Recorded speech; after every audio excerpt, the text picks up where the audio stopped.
a farmer obsessed with machines. In the year 1876, on a farm near Dearborn in the state of Michigan, a boy named Henry Ford finishes his daily tasks with the feeling that something does not quite fit in the life that lies ahead of him. The routine of the countryside, the care of the animals, the planting and the harvesting are necessary to him, but profoundly limiting. Because while his family sees the future in the land, he begins to see it in metal, in the noise of gears and in any device capable of saving human effort. From a very young age, whenever he has a free moment, he takes apart clocks, fixes tools, examines any mechanism that falls into his hands, and in that insistence on understanding how things work, the mind of an entrepreneur is being formed. One who does not yet have a company, but who does have a very clear obsession, that heavy work should not depend on the strength of a man, nor on the patience of a horse. Before continuing, I am very curious to know from what place in the world and at what time you are joining us tonight. I would love to read you in the comments, and while you write from your reality, we return to that young man who is beginning to suspect that his reality can be different from the one the farm offers him. At 16 years of age, Henry leaves home to work as an apprentice machinist in Detroit, in workshops where the smell is no longer of hay nor manure, but of oil and hot metal, and where he discovers that his patience for mechanics is almost infinite, because he can spend hours adjusting a tiny piece without losing concentration. That contrast between countryside and city, between the agricultural world and the industrial one, opens his eyes to a problem that will shape his life. The time wasted in moving from one place to another, when transport depends on animals that get tired, frightened, and sick. In the decade of 1880, when electricity begins to spread through the large cities of the United States, Henry Ford returns temporarily to the family farm, but he is no longer the same.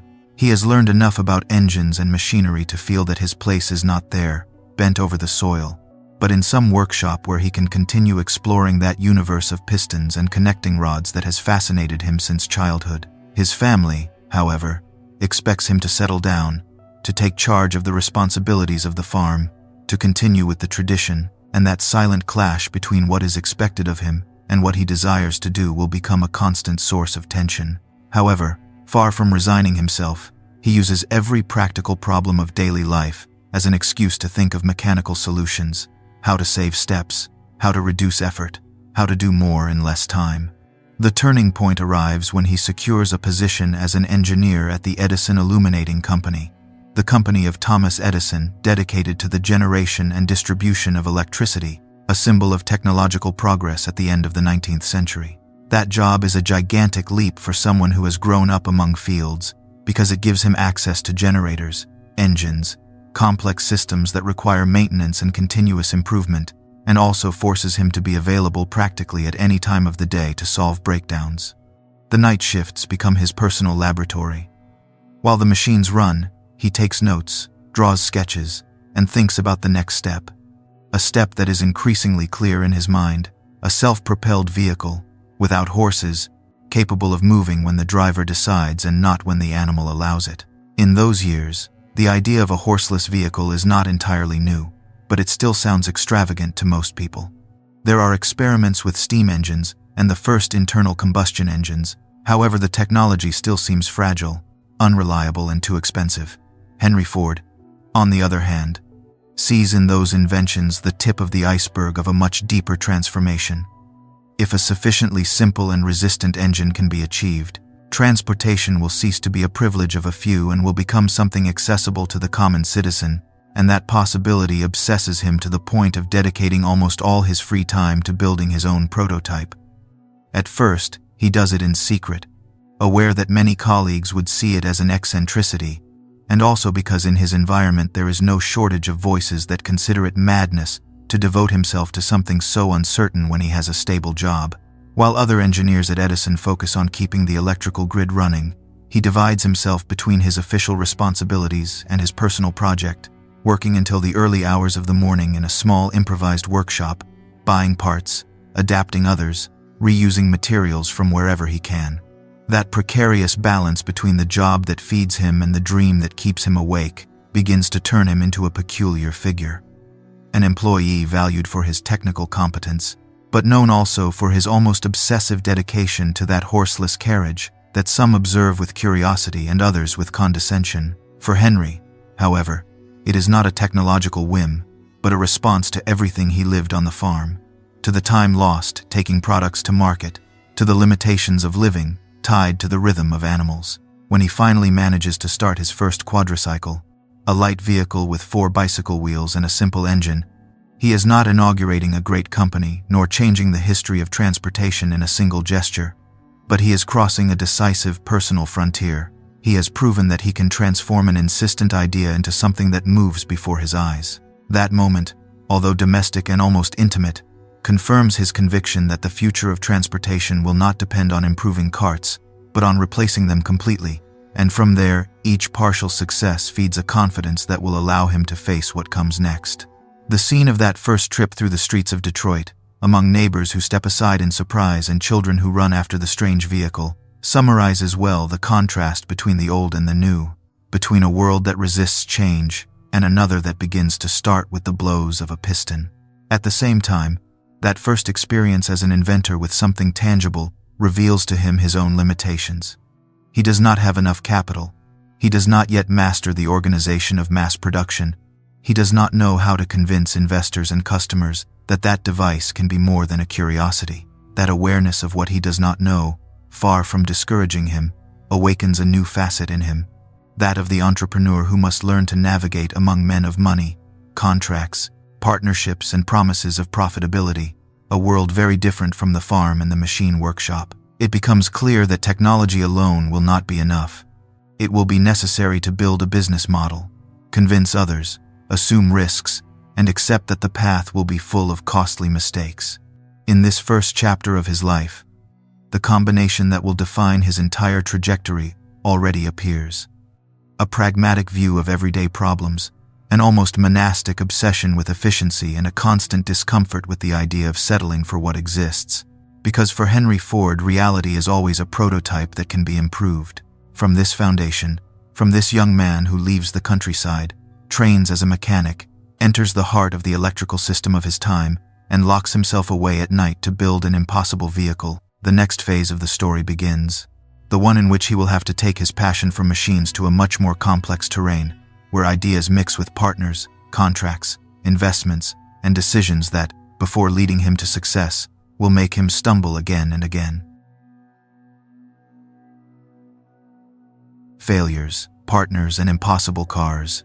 When Henry Ford manages to make that rudimentary quadricycle move through the streets of Detroit, what he has in his hands is not a business, but rather a demonstration that his mechanical intuition is heading in the right direction, and at that moment he begins to face a reality he had previously dealt with only indirectly.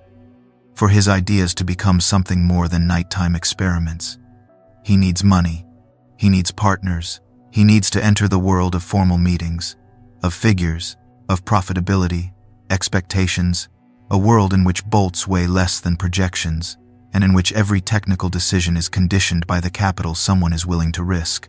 In that transition between solitary inventor and entrepreneur searching for financing, a group of Detroit businessmen appears on the scene, men who see in him a talented engineer capable of building fast machines, and who dream of taking advantage of the growing automobile craze as a new territory where they can multiply their money. One of them is William Murphy, an investor with contacts and a desire to participate in that emerging industry, who listens to Henry's explanations with the distance of someone who has already seen many promises and few executions, but who understands that there is something different in the stubborn attitude of this mechanic who comes from the farm.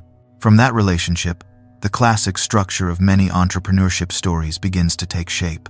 The technician who wants to perfect the product, and the businessman who wants to see concrete results in the form of sales, timelines, and returns. Out of that alliance, in the year 1900, the Detroit Automobile Company is born, the first company of Henry Ford, dedicated to manufacturing cars formally, with a legal structure, initial capital, and a declared objective, producing vehicles that can be commercialized in a market that is still taking shape, one in which there are very few references and much confusion about what kind of automobile will have a future. In theory, it is the step that anyone would say was missing, the bridge between the improvised workshop and the organized industry. But from the beginning, the expectations of the parties move along very different paths. Since the investors want to launch cars to the market as soon as possible, even if they are more expensive. and Henry becomes obsessed with the idea of continuing to improve the design, reducing costs, simplifying parts, even when that means delaying deliveries. The first models produced by the Detroit Automobile Company turn out to be heavy, unreliable, and too expensive for the public Henry aspires to reach, and sales do not grow enough to sustain the expense structure that has been built around the company. The partners begin to grow impatient, to question the management, to look with suspicion at those endless adjustments that, according to the engineer, will be the ones that transform the car into a mass-market product, but that for the accountants seem only like excuses that consume the budget. In board meetings, Henry feels increasingly cornered, surrounded by men in impeccable suits who talk about deadlines and financial statements while he thinks about compression ratios, material quality, and production systems, two languages that barely manage to meet. In less than 2 years, the Detroit Automobile Company dissolves without glory, leaving behind a trail of disappointments and a stamp that for some will be that of a resounding failure, while for Henry it becomes a brutal lesson about the distance between knowing how to build a machine and knowing how to build a company. He has run into the reality that if he does not manage to align his vision with that of those who supply the money, his project will end up in the hands of people who do not share the same objective. However, far from returning to a conventional job, he takes that downfall as a push to correct his course and seek a way to keep trying. His reputation as an engineer capable of building fast and reliable vehicles has already begun to spread among motor enthusiasts, and he decides to rely on a territory he understands very well: racing. At that time, speed competitions are the perfect showcase to prove decisively which automobile is more powerful and resistant. And Ford begins dedicating a significant part of his energy to building racing cars, extreme machines designed to win, even if they are not directly sellable to a mass audience. This choice is not a capricious detour. It is a primitive, but very effective marketing strategy. If he can win races against other manufacturers, he will attract the attention of new investors willing to listen to him. That is how the famous racing car called 999 appears, an almost untamable beast with an enormous engine and a rough chassis that nevertheless impresses those who see it roar on the improvised tracks of the time. For many, that is more spectacle than business, but Henry understands that victory in a competition can translate into reputation, and that reputation can become capital. When one of his cars wins an important race, his name begins to appear in the newspapers, associated with the concept of speed and mechanical daring, and that visibility becomes the key that once again opens the doors of corporate offices for him. With that new introduction, in the year 1902, the Henry Ford Company is established, in theory a step forward compared to the previous experience, since this time it carries his own name on the facade, a symbol of confidence and personal commitment to the project. But the core of the problem remains similar. The investors want luxury cars, well finished, with high margins per unit sold, while Henry continues dreaming of a simple and accessible automobile, multiplied in large quantities, even if the profit per car is small. Once again appears the clash of philosophies, the permanent tension between the market the partners believe to be more profitable and the convictions of the founder, who looks further ahead than the next sales season. The discussions become increasingly harsh, until the rupture becomes inevitable. The Henry Ford Company ends up in the hands of other partners, and eventually transforms into what later becomes the Cadillac brand, while Henry leaves with the bitter feeling of having been expelled from his own creation, but also with the clarity that he cannot build the car he imagines under the rules of those around him. At this point, any external observer could label him as an entrepreneur who accumulates failures, someone with technical talent who stumbles again and again in the business arena, although that accumulation of stumbles is gradually refining his understanding of the game he is facing. The interesting thing about this stage is that, far from abandoning his idea of an automobile for the common citizen, Ford learns to use racing, the press, and his own image as negotiation tools, something that was not in his initial nature as an introverted mechanic. He begins to understand that an entrepreneur who depends on external capital needs to generate convincing narratives, to demonstrate publicly that his approach works, to create a kind of aura around his name that allows him to attract those who feel drawn not only by present figures, but by the promise of what may come. As happens with many ambitious projects, before the great consolidation comes this period of confusion, failed attempts, and broken alliances which, in hindsight, become the prelude to something much more solid. When Henry Ford finds himself once again outside the company that carried his name, with an accumulated experience that combines partial successes, open fronts, and tense relationships with investors, he is far from imagining the magnitude of the organization he will build a few years later, although he does have a clear central idea that he repeats to anyone willing to listen. He prefers to start again, with fewer partners and more aligned with his vision, rather than give up building a car designed for millions of people. From there, a new stage opens, one in which the search for capital is oriented toward partners who will accept a different approach, and in which the next attempt will no longer be an unstable experiment, but the seed of a company that will soon begin to carve out a real space in the flourishing automobile business. The birth of Ford Motor Company. When Henry Ford finally leaves the company that carried his own surname and watches how that project ends up becoming Cadillac, he is not at the starting point. Even though it may seem so on the surface, he arrives in the year 1903 with something far more valuable than a name on the door. He has sharpened conviction, a bitter experience with impatient investors, and the certainty that if he tries again, he must choose his partners carefully, ensuring that they share, at least in essence, that fixed idea of manufacturing an accessible, practical automobile designed for ordinary people. That is the context in which Alexander Malcolmson appears, a coal merchant from Detroit, accustomed to managing inventories, deadlines, and customers, who perceives in Henry something more than an eccentric inventor. He sees a future manufacturer capable of creating a product that could reach a large audience if it could be produced and sold at the right price. The conversations between them are very different from those Henry had held with other groups of investors, because Malcolmson understands the value of reputation and technical talent, and he is willing to accept a more patient approach, as long as a clear path is drawn toward a viable product. From that alliance comes the decision to establish a new company, with an initial capital of around $28,000, contributed by a dozen investors, many of them acquaintances of Malcolmson, who trust his judgment more than that of Ford himself, whom they see as the architect of the technology, but not as the man in charge of handling the money. Thus, on the 16th of June of 1903, the Ford Motor Company is officially registered, a small business that functions at the beginning almost like a calculated bet, without large buildings or overflowing resources, relying only on the energy of a small group and the weight of a promise to build cars that sell. The first workshop of Ford Motor Company has nothing to do with the enormous plants one associates today with the brand. It consists of modest facilities on Mack Avenue in Detroit, where a handful of workers assemble pieces by hand, with no assembly lines, no large production flows, at a pace closer to that of an artisanal workshop than that of a modern factory. Henry, who retains a certain aversion to offices and formal rituals, moves constantly among the workbenches, inspecting each component, adjusting designs, observing how the prototype transforms, piece by piece, into the first model ready to sell. That first car will be the Model A, a relatively simple automobile with a two-cylinder engine, designed to be reliable and manageable, although still far from the vision of a mass vehicle that he carries in his head. The interesting thing about this initial stage is how Ford begins to translate his technical ideas into a business language more understandable to those watching the finances. Instead of speaking only of horsepower and mechanical innovations, he slowly learns to present these advances as selling arguments: lower fuel consumption, ease of maintenance, robustness on difficult roads, characteristics that have a direct impact on the customer's wallet and daily life.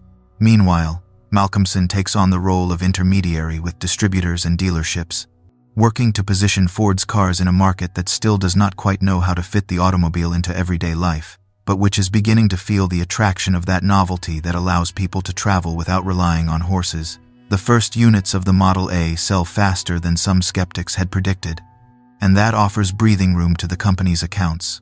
Although they are still walking on a tightrope, each car requires a considerable amount of manual labor. The margin per unit is not as high as that of luxury vehicles, and any serious mechanical failure could harm the reputation of a brand that is just being born.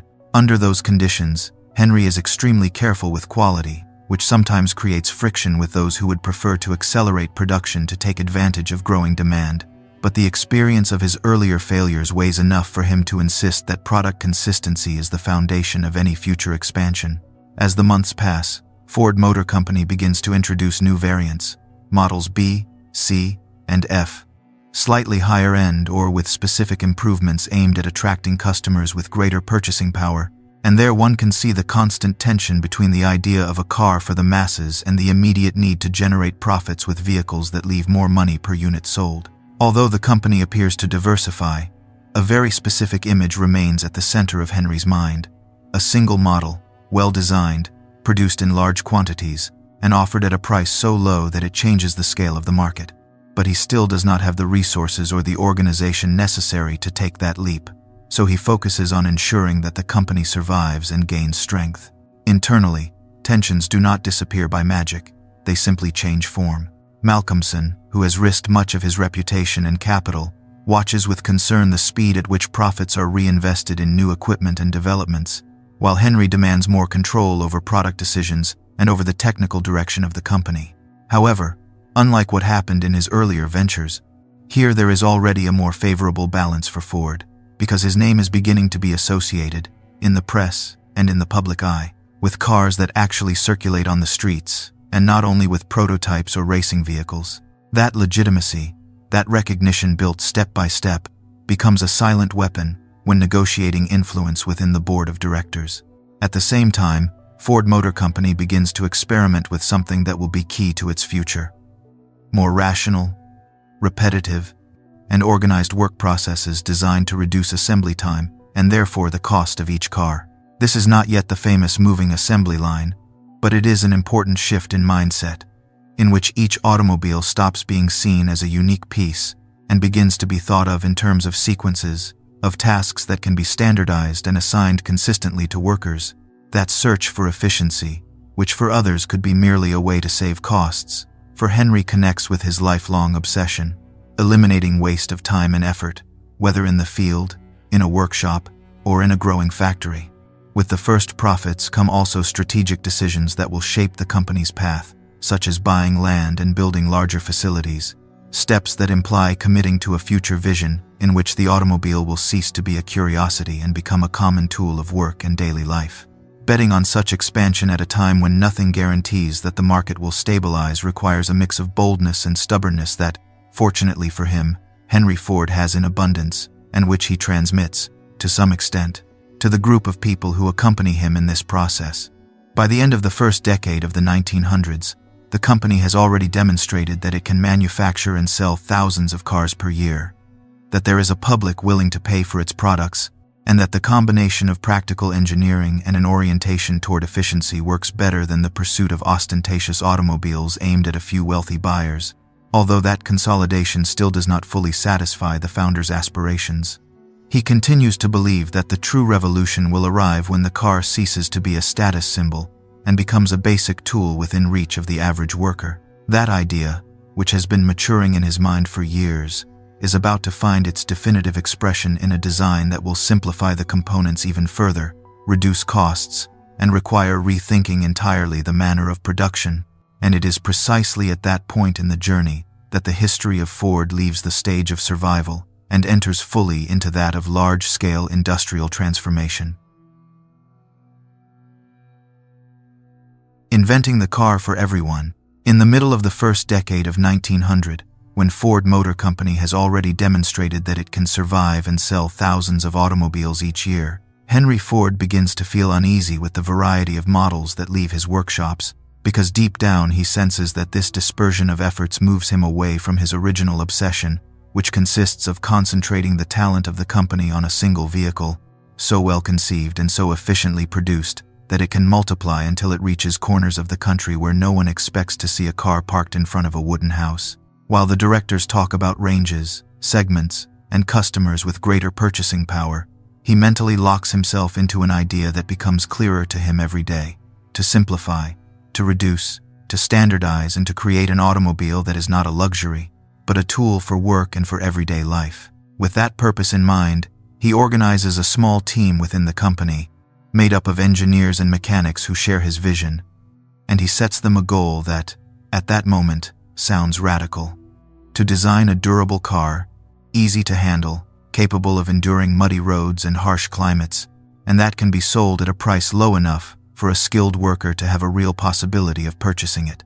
That group begins to work in relative secrecy, away from the high-end models that still sustain the company's finances, analyzing every part of existing cars, asking themselves what can be eliminated, what can be simplified, what materials allow maintaining resistance while reducing weight and cost, in a process that combines engineering with common sense and observation of the reality of North American roads. Henry insists that the new automobile must be designed for the countryside as much as for the city, because he remembers by heart the dirt roads of Michigan and knows that, if the car only works on paved avenues, it will be limited to a few wealthy areas. For that reason, he worries about the chassis being tall, about the engine having strength at low revolutions, about the mechanics being accessible for any rural mechanic with basic tools, and about the interchangeable parts being able to be sent by mail to any isolated town. In his mind, the perfect car is not the fastest nor the most elegant. It is the one that withstands bumps, mud, and cold without leaving the driver stranded, and that philosophy will be reflected little by little in the design that will eventually receive the name Model T. One of the key elements of that process is the choice of materials, particularly the commitment to vanadium steel, an alloy that offers a highly attractive combination of resistance and lightness, and that allows parts subjected to great stress, such as the crankshaft or certain suspension components, to endure intense use without breaking easily. This is not an isolated technical detail. It is a coherent gesture with the idea of creating a car that lasts, that forgives driver errors, that can receive simple maintenance and continue running for years, something fundamental for a customer who does not intend to change vehicles frequently. Developing and mastering the use of these materials requires additional investments, tests, trials and errors, but it becomes easier for Henry to convince those around him when he can translate that innovation into a concrete promise. Fewer breakdowns, fewer replacements, more confidence in the brand. The result of this work reaches the market in 1908, when Ford officially presents the Model T, an automobile that, at first glance, does not dazzle with luxury or decoration, but that hides a collection of intelligent decisions aimed at reducing complexity and reinforcing utility.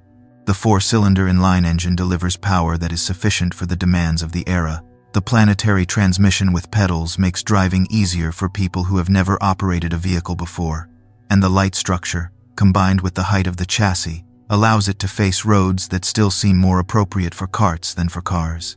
From the very first moment, the company communicates this model as a practical, robust, and honest vehicle, and that coherence between what is promised and what is delivered will begin to build a relationship of trust with the public. At the beginning, the price of the Model T is not as low as Henry would wish, because production continues to be relatively artisanal and economies of scale have not yet come into full effect.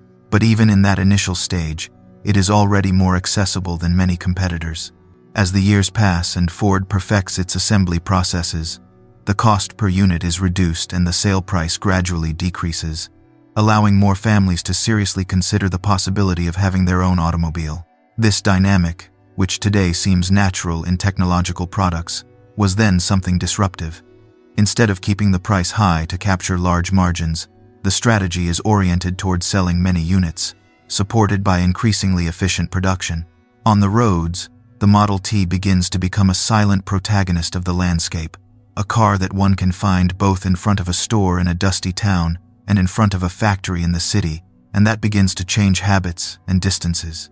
Now it is possible to travel in a few hours what previously required an entire day with horses, to take goods to market with less effort, to visit relatives who live too far to see often. The automobile ceases to be a whim for those who wish to show off and becomes a tool that transforms the way people organize their work and their free time. And this begins to generate stories that go beyond technical aspects. Families who relocate, businesses that expand, rural doctors who can attend more patients in less time. From within the company, Henry Ford observes this expansion with a mixture of satisfaction and impatience, because, although sales grow and numbers improve, he continues to think that it is possible to go even further if the cost of manufacturing can be reduced even more, and that restlessness leads him to examine every stage of the production process with a critical eye. He realizes that, no matter how intelligent the design of the car may be, if assembly continues to depend on traditional methods, With workers moving around the vehicle and searching for parts in different areas of the workshop, there will be a clear limit to production capacity and to the pace of price reduction. So the next logical step will be to confront directly the issue of work organization. Beyond the numbers, the Model T also transforms the public identity of the Ford brand, which goes from being just another manufacturer in an emerging market to a symbol of popular modernity, an emblem of the idea that technology can serve ordinary people and not exclusively the elites. This reputation will become an enormous asset when the company faces future crises, but at the moment when the T begins to travel thousands and then millions of kilometers, what is perceived is above all a sense of irreversible change, a collective intuition that the horse and the cart have begun their retreat from the main stage. For Henry Ford, the appearance of the Model T does not mean the end of a goal, but the starting point of an even greater challenge, because the true dream does not consist solely in having created a suitable car for the masses, but in finding the way to produce it in gigantic quantities without sacrificing quality, reducing each year the price paid by the customer, which pushes him to think about more organized factories, more precise workflows and methods that will revolutionize not only his company, but the way the world understands industrial production. The revolution of the assembly line. In 1912, while the Model T becomes an increasingly common presence on the roads of the United States and purchase orders pile up on the desks of the central office, inside the Ford plants, a particular tension can be felt, a mixture of euphoria and exhaustion, because demand is growing at a pace that traditional production methods cannot keep up with. And with each passing day, Henry Ford sees more clearly the risk that his great idea might drown in its own operational limitations.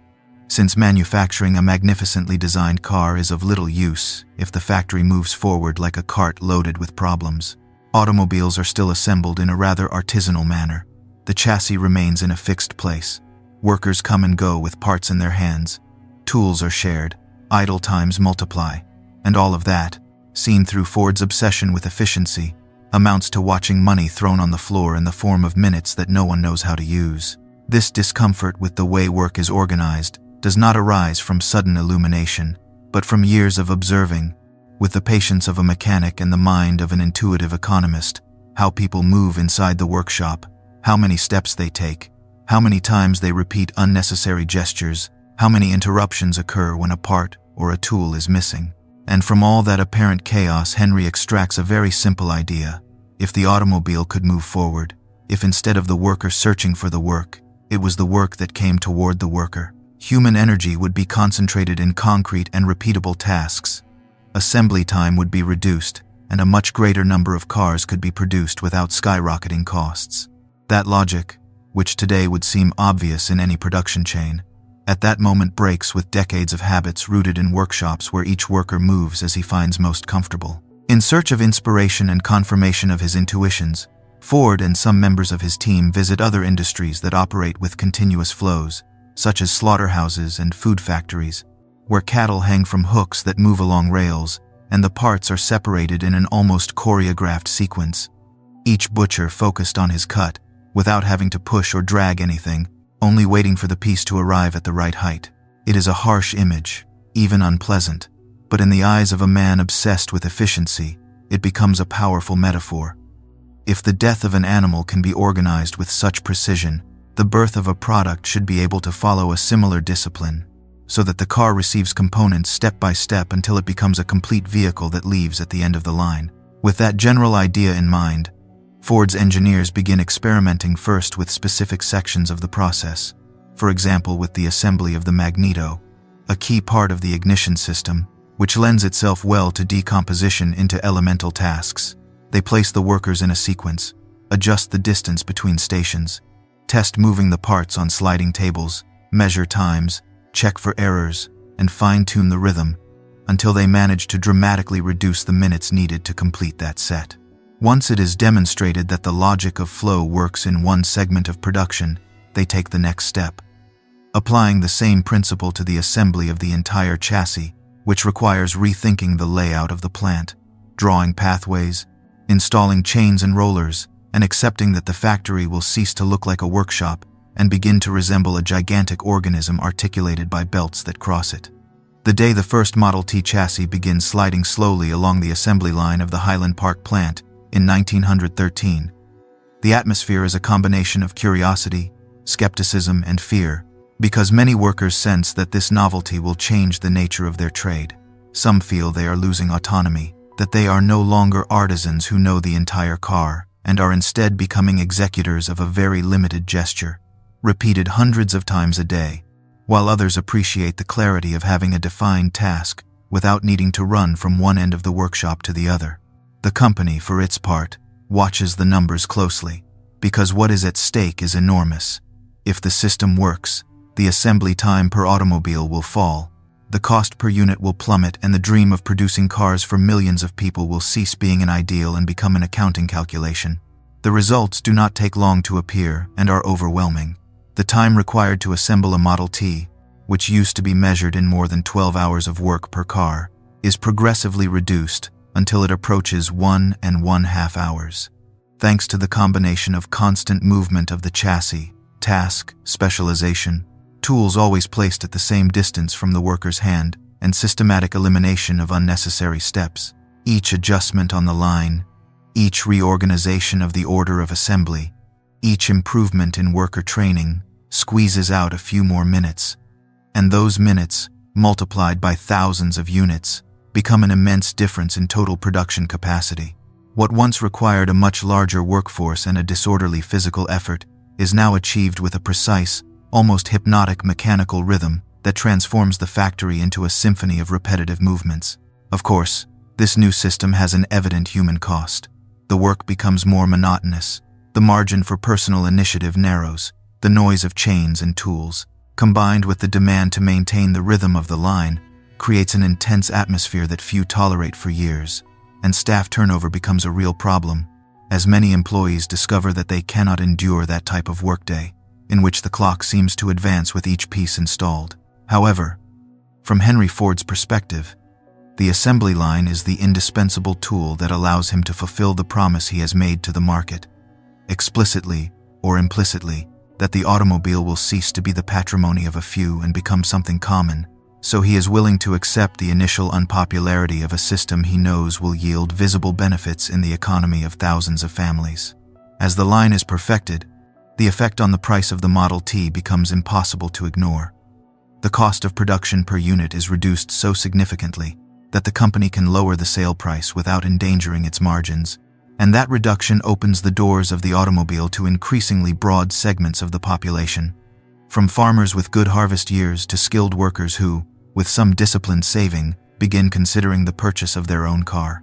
The assembly line, therefore, is not only an advance within the factory, it is a lever that alters the structure of the market, because it pushes competitors to adopt similar methods if they want to remain relevant, and it gives rise to a new way of understanding the industry. Large volumes, standardized processes, supply integration, and an obsession with continuous flow.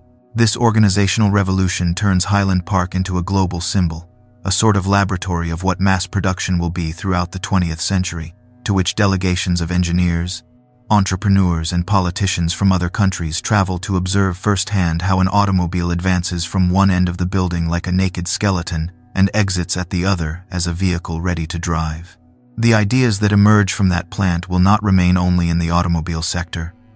They will be adapted to textiles, appliances, weaponry, all kinds of consumer goods, so that the term Fordism will begin to be used to describe not only a way of manufacturing but also a combination of wages, consumption, and labor organization that will define an era. For Henry Ford, seeing that assembly line in motion has something of personal fulfillment and something of unease, because he knows he has built a gigantic machine that requires a different approach to those who make it possible, and he perceives that it is not enough to demand discipline and constancy from the workers, since no one commits to such a demanding system if they feel their effort is easily replaceable. At that crossroads, while production numbers skyrocket and the Model T conquers the roads, another bold decision begins to take shape, a measure that will change the relationship between company and worker and mark a before and after in the history of industrial employment.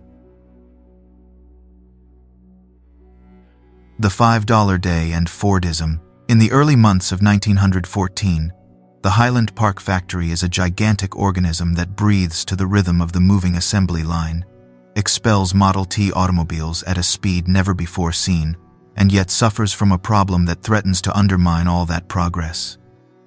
The rate of employee turnover is so high that, at certain moments, in order to maintain a stable workforce of tens of thousands of workers, the company must hire many more throughout the year, because a significant portion resigns, becomes exhausted, or simply disappears after a few weeks of monotonous and demanding work. The productivity of the line impresses any visitor, but behind closed doors, management knows there is a constant hemorrhage of labor, a kind of silent leak that forces non-stop recruiting, training, and replacing, increasing the cost of the system that, in theory, was supposed to make everything cheaper. Henry Ford, who in the past has understood very well the impact of mechanical efficiency, begins to realize that the true stability of the industrial model he has created depends as much on machines as on the human willingness to integrate into that mechanism. The assembly line has made obsolete the figure of the craftsman who knows every corner of the automobile and has replaced him with workers who repeat a single operation for hours, with minimal room for creativity, following the pace set by the line, unable to accelerate it or slow it down. That reality produces physical fatigue, but also a type of mental wear that translates into absences, conflicts, and resignations, and that puts on the table an uncomfortable question for the employers of the era. How do you convince someone to remain in a job that he perceives as hard, noisy, and repetitive? While many industrialists of the early 20th century would respond with discipline, punishment, or simple indifference to turnover, Ford begins to turn over an idea that unites his moralistic view of life, his economic pragmatism, and his taste for spectacular gestures. If he wants workers to accept the discipline of the assembly line, he must turn that employment into something extraordinarily attractive, an offer that is difficult to refuse even if the work itself is not pleasant. The figures he manages show him that the company can afford a significant salary increase without compromising profitability, because the gains derived from enormous productivity per worker leave a generous margin, and thus emerges a proposal that, when he presents it, seems almost like a provocation to his fellow businessmen, paying $5 a day, approximately double the industry standard. On the 5th of January of 1914, Ford officially announces that his company will adopt an 8-hour workday and a minimum wage of $5 per day for workers who meet certain conditions. The news travels across the country like thunder on a clear night, and the reaction is immediate both in Detroit and in other industrial centers. Hundreds, then thousands of men arrive at the factory gates, some traveling from other states, hoping to secure a job in the plant that pays double the usual rate. Images of those enormous lines, with workers waiting for hours in the cold, show the extent to which the measure touches a sensitive nerve in a society where most people live trapped in poorly paid jobs with no prospect of improvement. From a business perspective, the decision has a rapid effect on the main problem it was intended to solve. Turnover decreases drastically, absenteeism declines, and maintaining a stable workforce becomes much easier, because workers think twice before leaving a job that allows them to aspire to a more comfortable life with the capacity to save and consume. The 8-hour workday also opens the door to organizing work into 3 shifts, 24 hours a day, extracting even more performance from the facilities, which means that the wage increase is partly offset by more intensive use of the investment in machinery and buildings. Economically, the move makes sense, and in terms of reputation, it turns the company into a global benchmark, surrounded by a mixture of admiration and suspicion. However, Henry Ford does not simply pay more and leave it at that. The measure comes accompanied by a very particular vision of what he considers a dignified life, a vision charged with paternalism that materializes in the company's so-called sociology department. This body is responsible for investigating the lives of workers outside the factory, assessing their habits, their alcohol consumption, the stability of their families, the hygiene of their homes, even their integration into the community, with the stated purpose of ensuring that those who receive the $5 per day lead a lifestyle considered adequate according to Ford's moral parameters. This intrusive control, which today would be unacceptable, is presented at the time as a form of help and guidance, but many employees experience it as a direct invasion of their privacy. In that combination of wage improvement and moral oversight, lies the ambivalent character of Ford's project. On one hand, offering working-class people the possibility of accessing levels of consumption that were previously unimaginable, starting with the purchase of their own automobile, and on the other hand, demanding a social and personal conformity that limits individual autonomy. The underlying philosophy, however, has a very clear logic from an economic perspective. Better paid workers can become customers of the products they manufacture, which creates a circle in which wages fuel consumption. Consumption justifies mass production, and mass production makes it possible to sustain wages. It is in this context that people begin to speak of Fordism, not so much as a formal theory, but as a tangible reality that combines relatively high wages, industrial standardization, and a mass market. For millions of people, especially immigrants newly arrived in the United States, a job at the Ford plant becomes a symbol of attainable social ascent. With $5 a day, a perseverant worker can send money to his family, save, buy furniture, dress better, and in time acquire a Model T, which ceases to be a distant machine and becomes a concrete goal. In this way, the company contributes to the formation of a salaried working class with access to goods that were once reserved for more affluent layers of society, and this phenomenon begins to reshape neighborhood structures, city layouts, and the way free time is experienced. It is not an idyllic utopia, of course. It involves hard days, constant noise, and strict discipline, but it represents a profound change in the relationship between work and consumption. Meanwhile, many traditional businessmen regard Ford's policy with a combination of incomprehension and anger. Some consider it an irresponsibility that will raise wage expectations throughout the industry. Others see it as a calculated strategy that exposes their own profit margins and the way they squeeze their labor force. The fact that the company continues to earn record profits year after year fuels the idea that the model of mass production associated with wages sufficient to sustain consumption could be a path to stabilizing industrial capitalism, although it also generates resistance among those who fear losing control and profitability if they are forced to imitate these measures. Within Ford, the effects of the $5 day are felt in the internal climate as much as in the numbers. Workers, even while subjected to strict discipline and uncomfortable inspection of their private lives, develop a more complex relationship with the company, one in which gratitude and resentment are intertwined, along with pride in belonging to the factory that leads the industry, and exhaustion from the hardness of daily work. Henry Ford, for his part, becomes convinced that he has demonstrated something that for him was fundamental, that it is possible to produce in gigantic quantities without reducing the worker to a life of mere subsistence, and that part of the success lies precisely in involving those workers in the prosperity of the system, even if only as consumers and not as decision-makers. Over time, that model will consolidate and expand to other sectors, promoting the idea that large mass markets require wages that allow people to buy what they produce, and that productivity can be shared to a certain degree with those who put their bodies on the assembly line. But in the present of 1914 and the years immediately afterward, what is seen most clearly is the explosive combination of three elements: a factory capable of producing automobiles at a rate never before witnessed, a wage policy that attracts and stabilizes the labor force, and a product that has earned the trust of hundreds of thousands of drivers. From that foundation, Ford Motor Company is ready to take an even greater leap, not only by increasing the number of Model T automobiles that leave the line, but by building gigantic, vertically integrated facilities capable of transforming raw materials into finished automobiles within the same industrial complex, which will take Henry Ford's ambition to a scale that few businessmen of his time dare even to imagine. Industrial empire and obsession with the Model T. At the end of the decade of 1910, Ford Motor Company is no longer a simple manufacturer of automobiles. It is an economic and social phenomenon that crosses the entire country. And Henry Ford, with his mixture of mechanical intuition and almost legendary stubbornness, decides that the next step cannot be limited to producing more cars under the same conditions, but rather to controlling every link in the chain that leads from the raw materials to the driver who turns the key and starts the engine. From that ambition is born the project that will be known as the River Rouge Complex, an industrial city built in Dearborn, on the riverbank, where ships loaded with iron ore, coal and rubber arrive at one end of the compound, and finished automobiles leave through the other, after having passed through blast furnaces, rolling mills, stamping workshops, assembly lines, and an army of workers organized with almost military precision.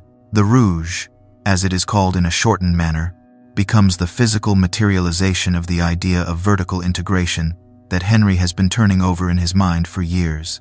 If the company controls the steel, the glass, the energy, the internal railway transport, and every piece of the chain, it reduces its dependence on external suppliers, lowers costs, gains bargaining power, and can maintain low prices for the Model T without giving up healthy margins. It is an approach that impresses visitors as well as competitors, because it is not only a factory, but a complete industrial ecosystem, connected by internal railway tracks, cranes, pipes, and its own logistics that convert Ford into something larger than a brand of cars.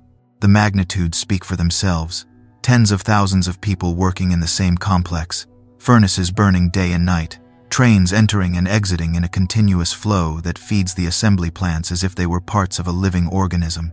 In parallel with that industrial expansion, the Model T consolidates itself as the automobile par excellence of the United States, a vehicle that appears in family photographs, in advertisements of rural businesses, in chronicles of local newspapers, and in stories of travelers who cross several states along roads that, until recently, were traveled in wagons or on horseback. The number of units produced reaches levels that no other brand has even approached.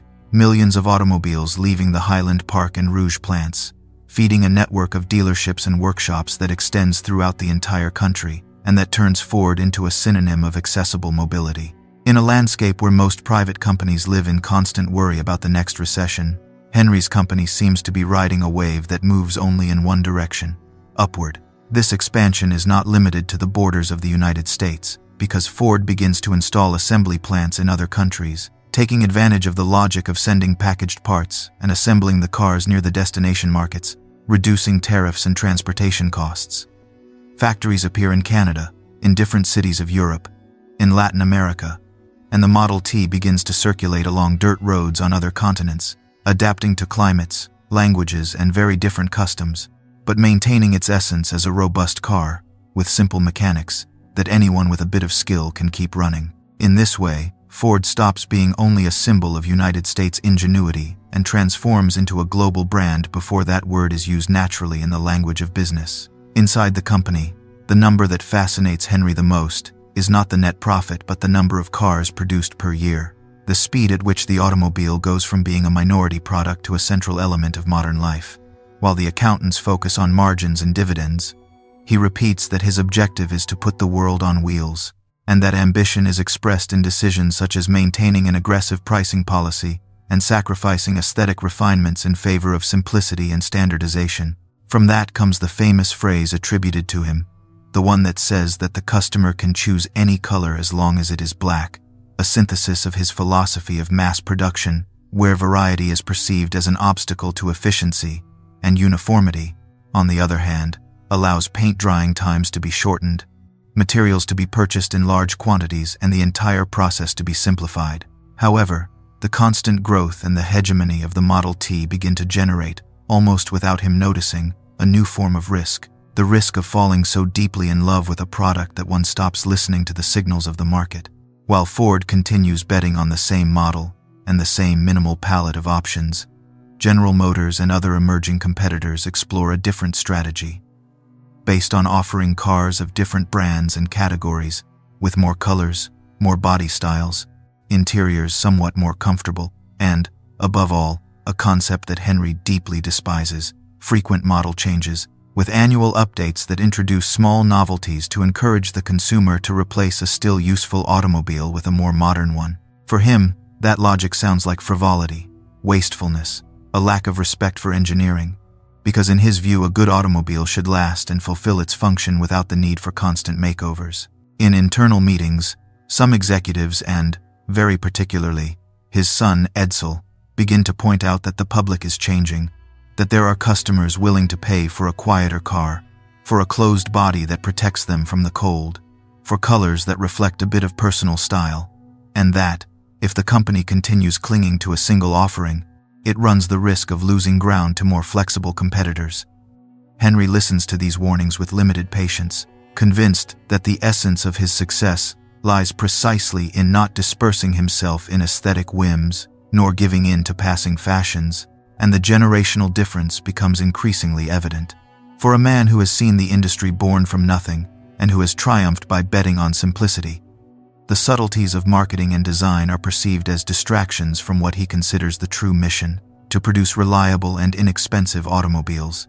In the dealerships, meanwhile, comments begin to be heard that, although they do not reach the category of widespread complaint, do mark a change in tone. Some buyers appreciate the price of the Model T, but would like a more comfortable drive, an interior better insulated from noise and rain, and a less rough appearance. Others look at the General Motors catalogs and discover that they can choose models with more elegant lines that adapt to their taste or to the image they want to project in their social environment. The automobile gradually stops being only a means of transport to become a sign of identity, and that symbolic dimension is something that Henry, focused on function and efficiency, tends to underestimate, even though sales still favor him and the T remains the best-selling automobile in the world. The paradox is evident.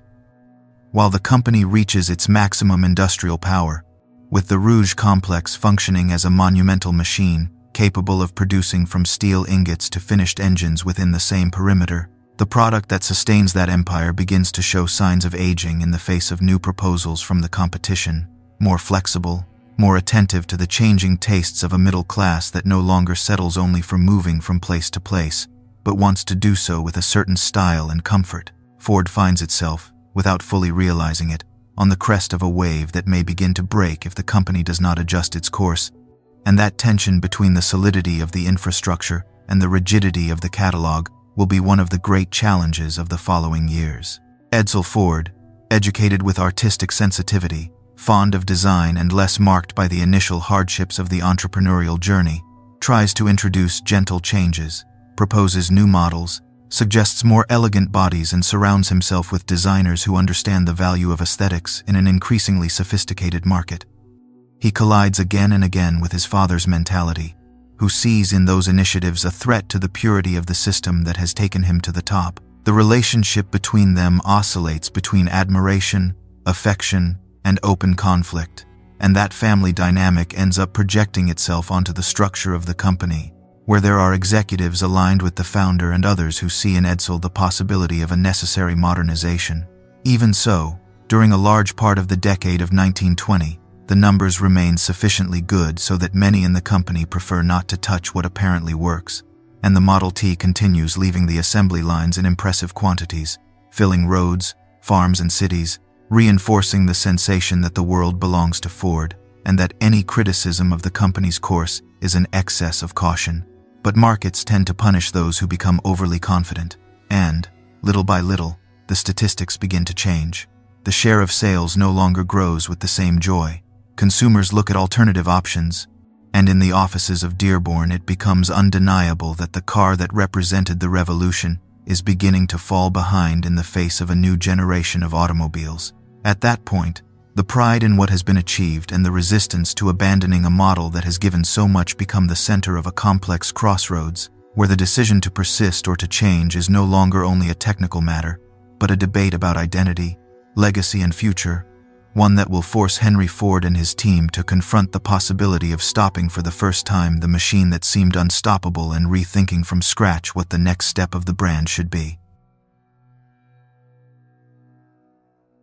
The collision with the future, from the T to the A.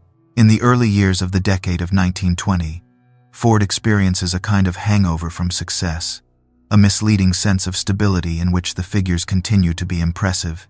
The Model T vehicles keep rolling out of the Rouge and Highland Park plants in massive numbers, and the country's roads seem like an extension of the company's catalog. But beneath that surface, new forces begin to move. Forces that Henry Ford takes far too long to take seriously, because his entire life has been a demonstration that insisting on an idea in the face of skeptics can prove the stubborn one right. And that experience, which made him great, begins to work against him when the market changes direction, and he continues reading the present with the eyes of the past. The automobile industry enters a different phase. It is no longer only about putting people in motion. Now the desire to stand out comes into play, to climb a step in comfort, design, and status. And in that context, General Motors, under the leadership of Alfred Sloan, develops a strategy that clashes directly with the monolithic nature of the Model T. General Motors proposes a ladder of brands and models, from the most affordable to the most luxurious, introduces varied colors, more refined interiors, closed bodies that protect from cold and rain, and, above all, adopts the concept of a new car every certain period, updating appearance and details regularly to make the buyer feel that their vehicle becomes outdated before it fails mechanically. Added to this is the rise of consumer credit, which allows the car to be paid in installments, lowering the psychological barrier of entry for many middle-class customers. Meanwhile, the Model T, which for years had been a symbol of modernity, begins to look rough, basic, even old-fashioned compared to the new bodies appearing in rival dealerships. Its narrow wheels, its open bodywork in many versions, its level of noise and vibration, traits that were once accepted as normal, begin to seem like signs of a technology from another era. The numbers, which never lie for too long, reflect this evolution. Ford's market share stops growing, then stagnates, and little by little begins to decline, while General Motors gains ground supported by the seduction of design and the flexibility of its offering. In the offices of Dearborn, analysts clearly point out the shift in trend, but the company's culture remains permeated with the conviction that one well-made, inexpensive model produced in mass is the most solid path. Within the Ford family itself, the tension becomes palpable. Edsel, the son, has spent years perceiving that public taste has changed, that the automobile is no longer only a tool but a statement of style and social aspiration, and he insists on moving toward a new, more refined model with a worked aesthetic, a more comfortable interior, and quality closed bodies. He surrounds himself with designers, listens to the dealerships, studies what the competition is doing, and gradually builds the argument that continuing to stretch the life of the T is a bad bet. Henry, for his part, listens, but finds it hard to let go of what has given him glory, because in his mind the Model T is not merely a product, it is a moral idea of what a car should be. Simple, durable, austere, functional. The meetings between father and son become a tug-of-war, where the founder's experience collides with the heir's sensitivity, and that clash of visions permeates the entire organization, with executives and middle managers aligning themselves with one approach or the other depending on their own intuitions and fears.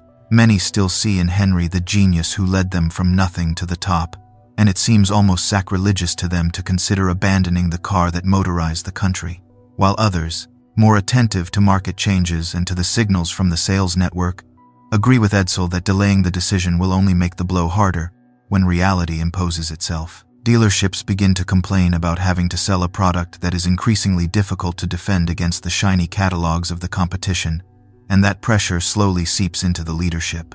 As the decade advances, sales of the T stop being an indisputable argument and become a reminder that no product is eternal, no matter how revolutionary it once was. In 1927, the situation has become so evident that Henry Ford finally accepts what he had been avoiding for years. It is time to say goodbye to the Model T. The decision is not a simple model change in the catalog. It is a colossal gamble, because it implies shutting down assembly lines built to measure, redesigning tools, manufacturing new dies, reorganizing the work of tens of thousands of people and, for a period of transition, accepting that production slows down, that revenues fall, and that the company lives on its reserves while preparing the replacement.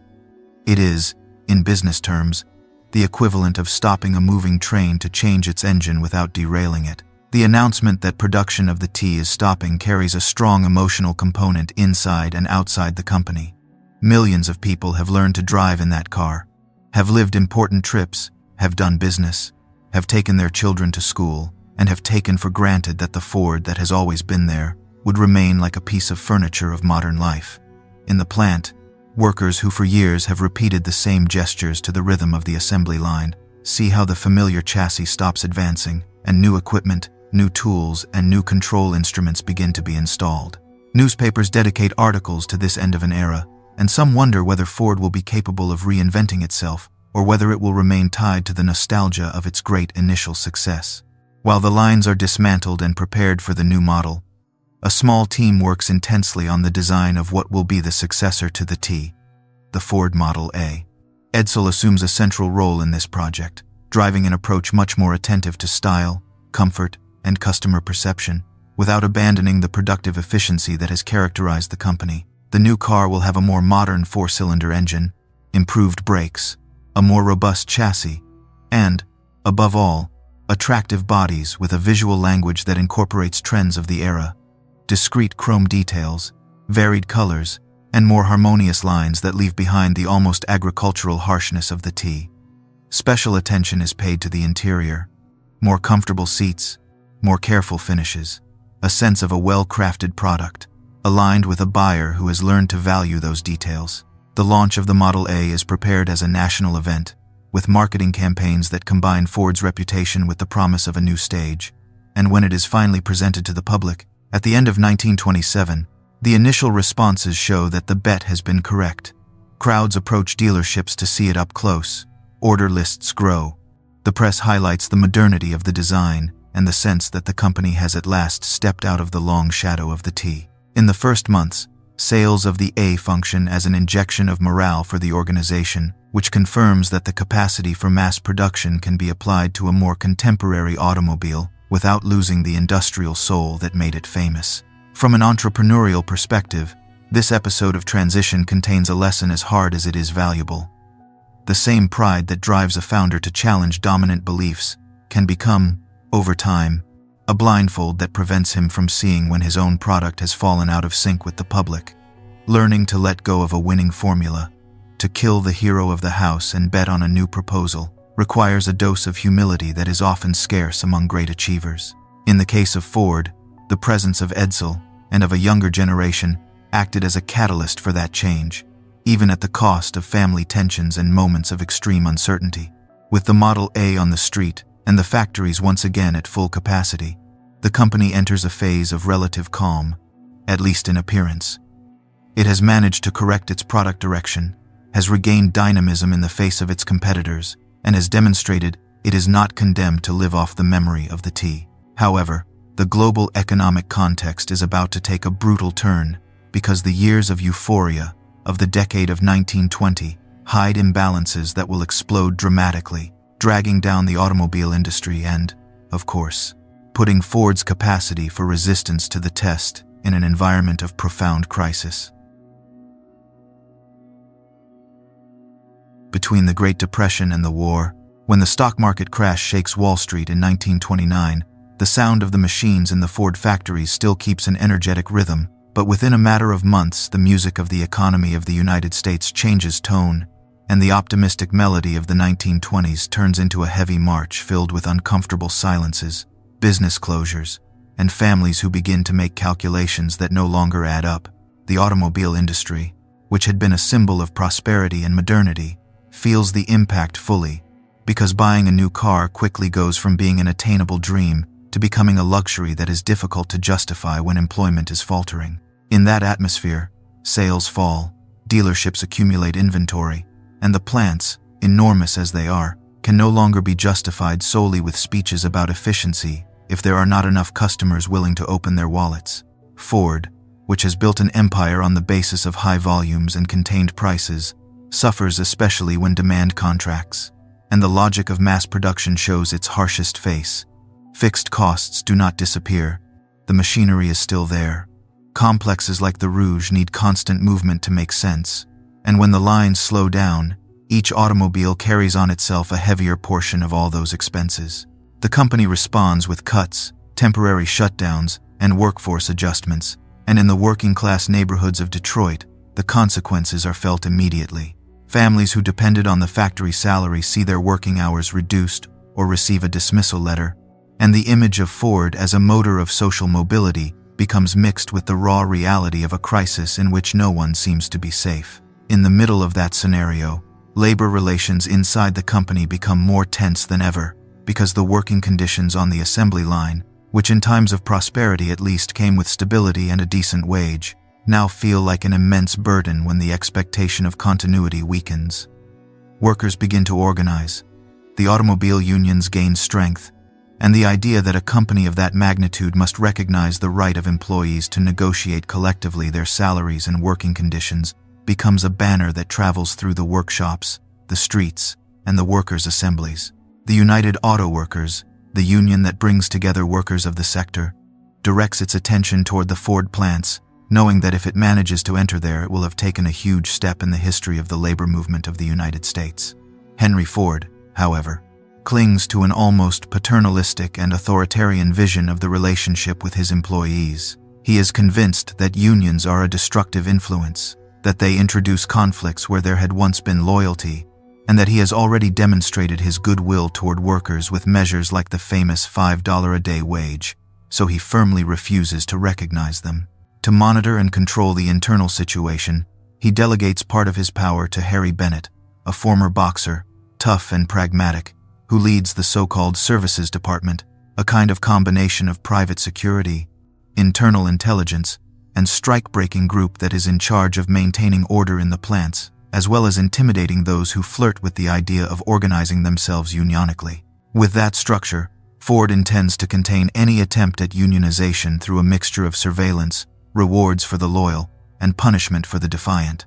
The tension between the company and the labor movement has one of its most notorious episodes in 1937, in the so-called Battle of the Overpass, when members of the United Auto Workers appear near the River Rouge plant to distribute pamphlets and speak with workers. Supported by photographers and journalists who document the scene, men from Bennett's team attack them brutally on the overpass. The cameras capture the assaults, the newspapers publish the images, and public opinion witnesses how the supposedly model factory of modern capitalism resorts to physical violence to keep unions away. From that moment on, Ford's position becomes more difficult to sustain, because the narrative of progress and modernity becomes overshadowed by the image of beaten workers at the entrance of the plant. But labor conflict is not the only shadow cast over the figure of Henry Ford in those years. Since the previous decade, he has used his newspaper, the Dearborn Independent, to spread a worldview marked by prejudices and conspiracies, attacking insistently the Jewish community with texts that fuel anti-Semitism and that find an echo in certain sectors of society. He goes so far as to publish and promote the pamphlets compiled under the title The International Jew, a collection of deeply harmful articles that circulate even outside the United States and that are cited approvingly in Nazi Germany, where some members of the regime see in Ford an admired industrialist who shares part of their ideological imagination. That facet, no matter how much the company later tries to distance itself, and Henry himself eventually expresses late repentance, becomes an inseparable part of the portrait of the character and of the brand in that period. The connection with Europe intensifies when the rise of Nazism and the outbreak of the war turn the automobile and the mechanical industry into strategic components of any war effort. Before the United States enters the conflict, Ford maintains subsidiaries and commercial agreements in Germany, like many other international companies, and navigates a slippery terrain in which business interests intersect with personal sympathies and political pressures. At the same time, in the country itself, the climate changes as the Great Depression drags on. The New Deal of Franklin Delano Roosevelt drives reforms that strengthen labor rights, and public opinion becomes accustomed to seeing the state as an actor that intervenes more and more in the economy and in the regulation of the relationship between companies and workers, something that deeply discomforts Ford, used to deciding in his domain with little external interference.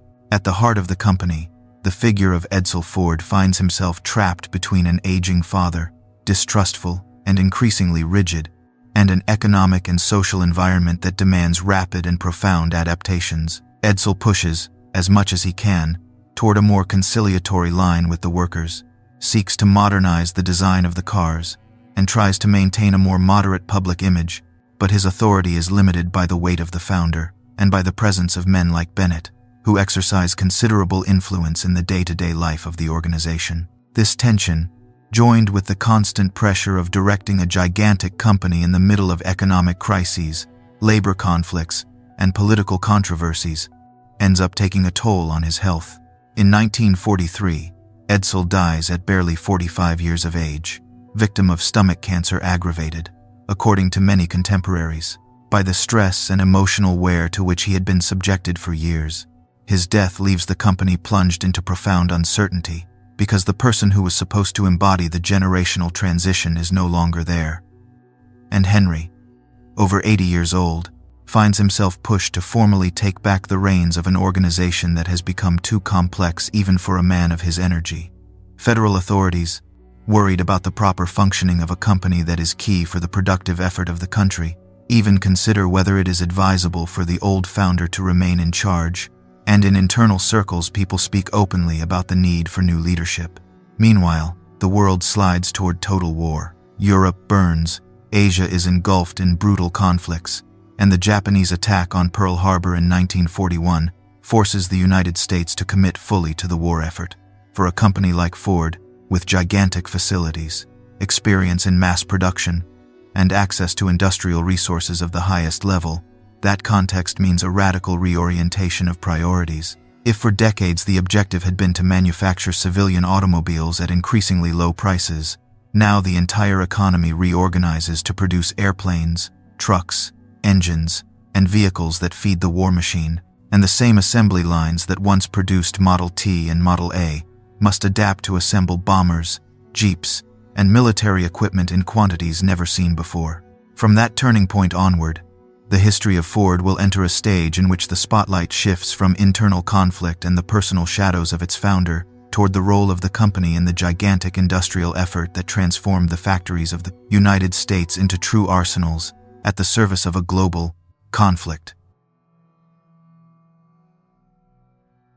From civil factory to arsenal of democracy, when the United States officially enters the Second World War after the attack on Pearl Harbor in the year 1941, the entire economy receives a tacit order that changes everything. What until yesterday was measured in cars sold, appliances produced, or buildings erected, must now be transformed into airplanes, tanks, trucks, and ammunition, because the industrial capacity of the nation will determine, to a large extent, the outcome of the conflict. In that accelerated map of priorities, Ford does not appear as just another actor. Its gigantic plants, its experience in assembly line production, and the simple fact that it already knows how to coordinate tens of thousands of workers turn it into a resource as strategic as any military base. The government looks toward Dearborn, and what it sees is a machine that, once adapted, can feed the war effort at a scale that few could match. Henry Ford's relationship with war and international politics is ambiguous, marked by a misguided pacifism, by dangerous sympathies during the interwar period, and by a declared desire to stay away from conflicts. But reality imposes itself when the entire country shifts toward total mobilization. In practice, the company must decide whether it will resist and sink into irrelevance, or whether it will place its capabilities at the service of the armament program. And beyond the personal contradictions of the founder, the executives and engineers understand that their place is within that immense mechanism that Franklin Delano Roosevelt names the arsenal of democracy. From that moment on, the idea of producing cars for American families gives way to the urgency of manufacturing war machines for distant fronts. The project that best symbolizes this transformation is the Willow Run plant in the state of Michigan, conceived specifically to manufacture B-24 Liberator bombers under license from the company Consolidated Aircraft. It is a colossal challenge, because until then, the production of airplanes had been a much more artisanal process than the manufacture of automobiles, with a large amount of qualified labor assembling complex structures through methods in which exact repetition was not as deeply ingrained as it was on automobile assembly lines. Ford's engineers faced the challenge of applying the logic of the Model T to an enormous aircraft filled with cables, rivets, hydraulic systems, and aerodynamic surfaces that must fit together perfectly so that the result is not simply a metal structure, but a bomber capable of flying long distances loaded with explosives. To achieve this, Willow Run is designed as a factory that feels almost futuristic for its time, with a plant shaped like a gigantic letter L and kilometers of lines where sections of the airplane advance from station to station, receiving wings, engines, instruments, and coverings, following a choreography of alarming precision. The sight of those B-24s under construction, aligned like cars, with their bare fuselages moving slowly forward while hundreds of workers adjust parts, becomes the clearest demonstration that mass production can migrate from one sector to another without losing its essence. The declared goal is to produce one bomber per hour, a number that sounds fantastical at first, but that, with time and after countless adjustments, comes close to reality, proving that the combination of planning, Standardization and scale can push the concept of an arsenal to unknown levels. Ford's transformation into a war engine does not end with airplanes. The same production principles are applied to military trucks, jeeps, engines for different vehicles, spare parts, patrol boats, and even tanks in collaboration with other companies. The assembly lines that once produced Model A cars and other civilian automobiles are reconfigured to assemble khaki vehicles, robust and ready to push through mud in Europe, sand in North Africa, or jungle in the Pacific. In the offices, the language of sales and advertising catalogs is replaced by delivery charts, logistics plans, and commitments signed with the War Department, because the client is no longer the individual consumer but the state, which buys in the thousands and demands almost mathematical punctuality. That metamorphosis is also visible on the faces of those who work in the plants. A large portion of the male workforce marches to the front, and the gaps they leave are filled by women who until then had had few opportunities to access well-paid industrial jobs. The images of women working in Willow Run and other factories, wearing overalls, scarves tied around their hair and tools in hand, become one of the symbols of the era, not as a marketing gesture but as the logical consequence of a society that needs every available pair of hands. For them, entering Ford during the war represents a personal and collective leap. Their own salary, a new professional identity, and a direct role in a project perceived as vital for national survival. In organizational terms, the adaptation to the war effort forces Ford to develop even more sophisticated coordination and management capabilities. Every bomber, every truck, every engine requires specific raw materials that compete with the needs of other industries. So logistics becomes a gigantic puzzle in which allocations of steel, rubber, aluminum, and fuel intersect. The plants operate 24 hours a day, with shifts following one another without pause. And executives must maintain a delicate balance between meeting agreed quotas, maintaining machinery, and providing at least minimal care for the workforce to prevent exhaustion from leading to accidents and drops in quality. In that context, the legacy of mass production, with its written procedures, its broken-down time schedules, and its culture of repetition, becomes a considerable advantage over less mature industries. While the company becomes a pillar of the arsenal of democracy, the figure of Henry Ford, now an elderly man, slowly fades within the enormous apparatus he helped build. The death of Edsel in the year 1943 has left a void that is difficult to fill, and the founder, weakened by age and by his own contradictions, alternates moments of lucidity with periods of detachment from the daily reality of the company. Federal authorities, aware that Ford is a strategic asset during wartime, look with unease at that combination of aging, leadership, and internal tensions. And within the family, the idea takes hold that the continuity of the business and its capacity to meet military contracts require a clear generational transition. In that tense environment, the young Henry Ford, the second grandson of the founder and son of Edsel, begins to be prepared to assume responsibilities of great weight, although his arrival to real power will become clearer in the years immediately following the war. During the conflict, his role is combined with that of other executives and advisors who make key decisions to keep the machinery running, fulfill military commitments, and, at the same time, think about the day after, that moment when the war ends, and the entire country must once again shift back toward civilian production. The paradox is evident. While Ford experiences its greatest expression as a war factory, the most lucid minds within the company are already imagining how to prevent that very model from leaving it trapped in the past when peacetime returns. The impact of Ford's participation in the Second World War goes beyond the contracts signed and the tons of material delivered.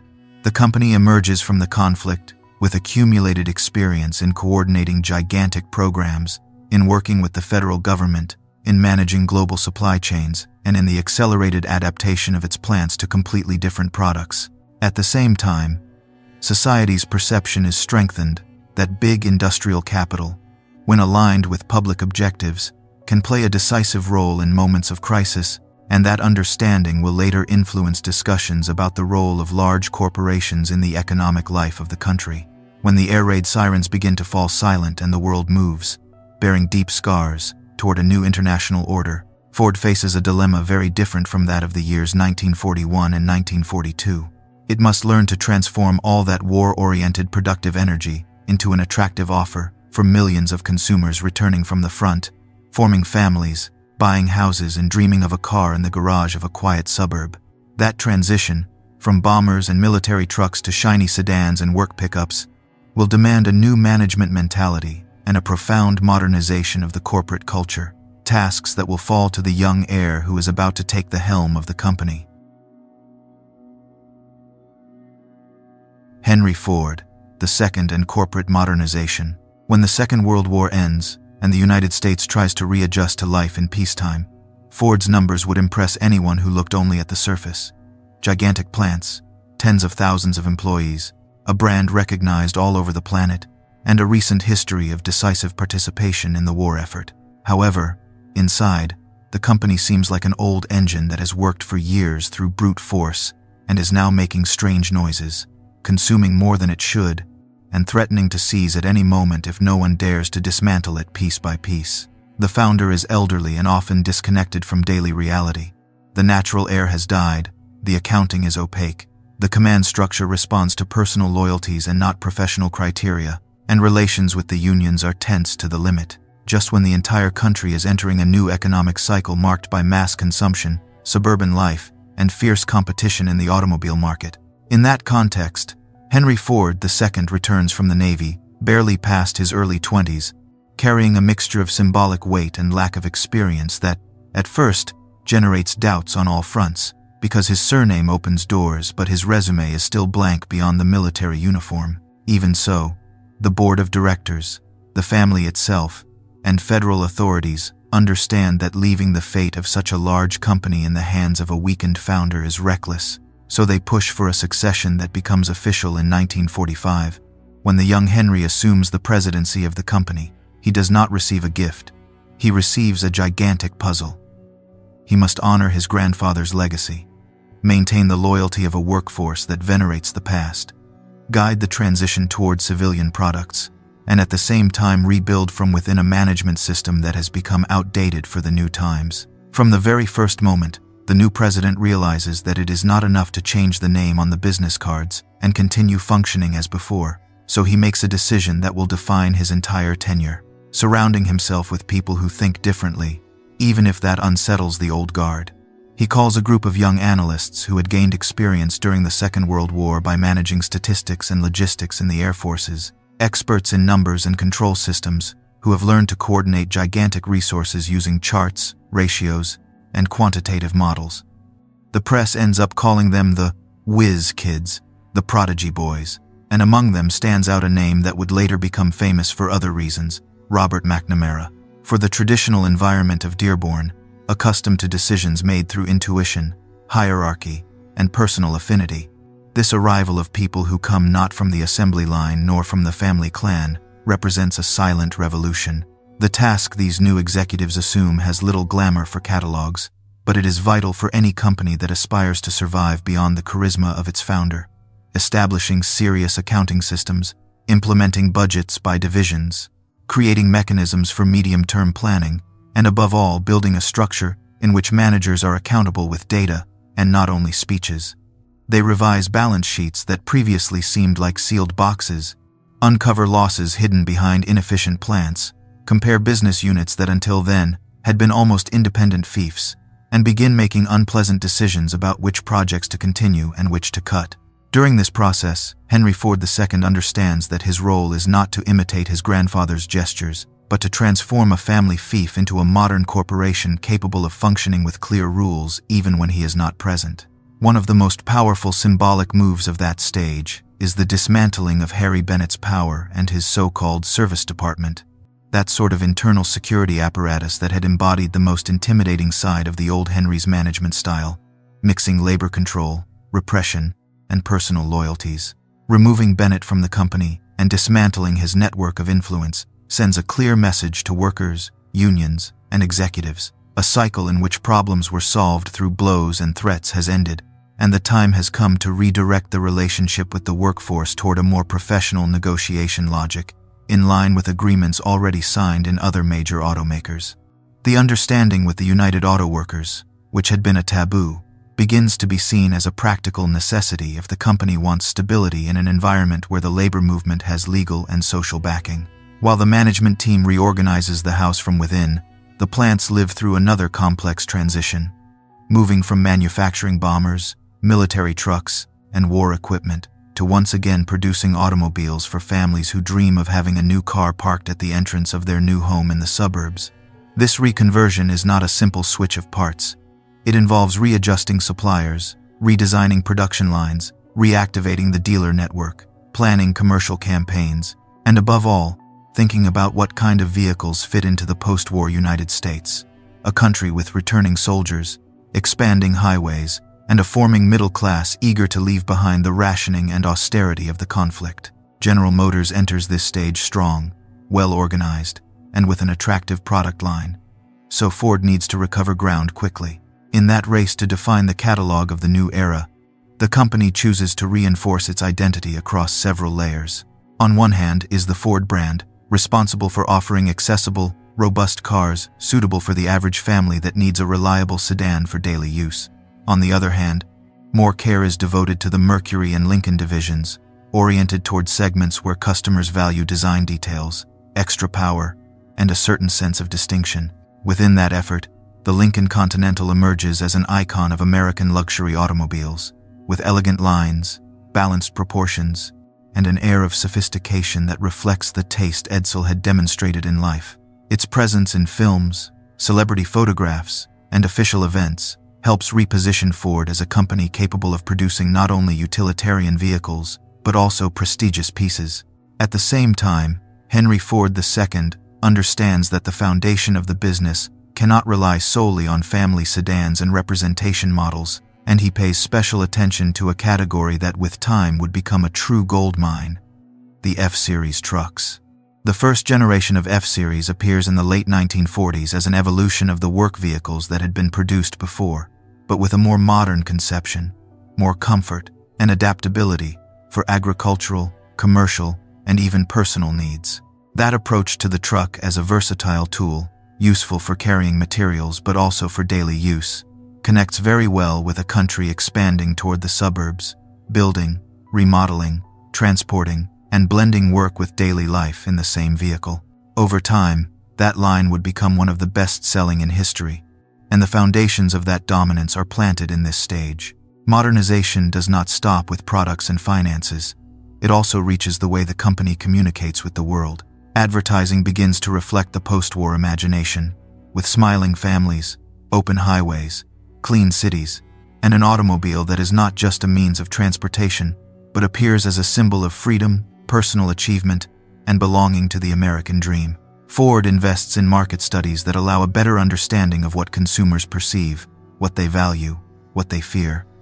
And this listening, which in the founders' era would have seemed almost an unnecessary concession, becomes a strategic tool to adjust designs, equipment, and prices to the expectations of an increasingly demanding public.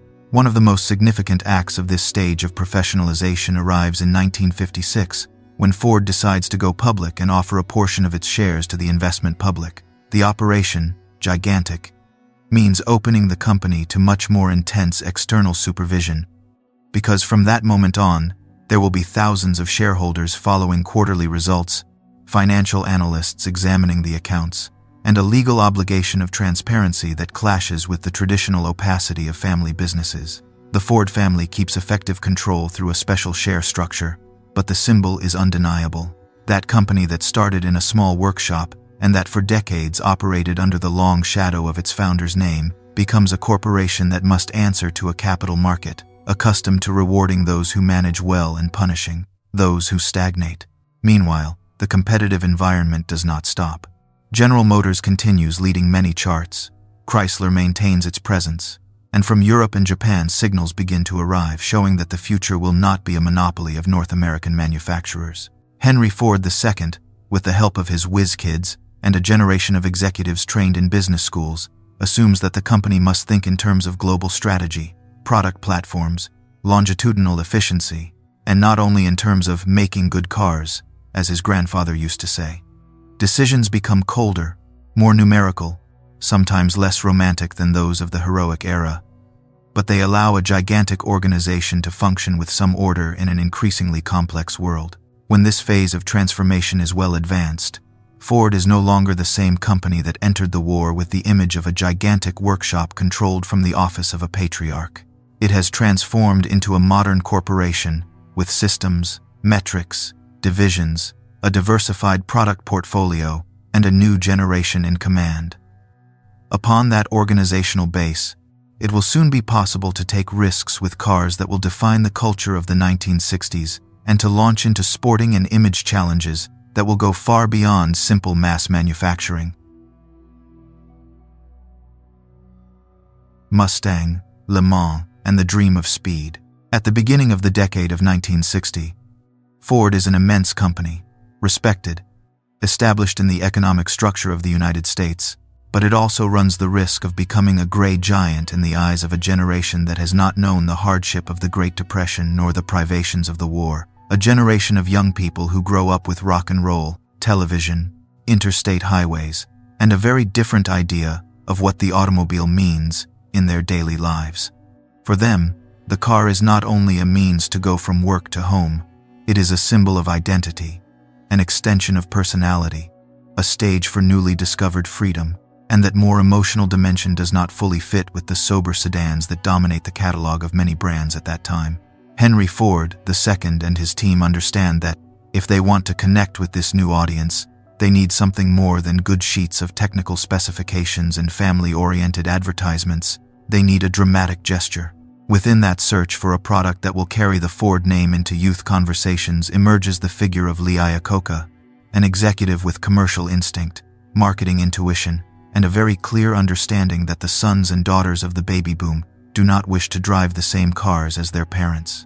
Iacocca pushes the idea of creating a compact and attractive vehicle with a sporty appearance but an accessible price, a car that can be purchased with the salary of a young person who obtains his or her first decent job, and that also offers a wide range of options to customize it to the taste of each customer.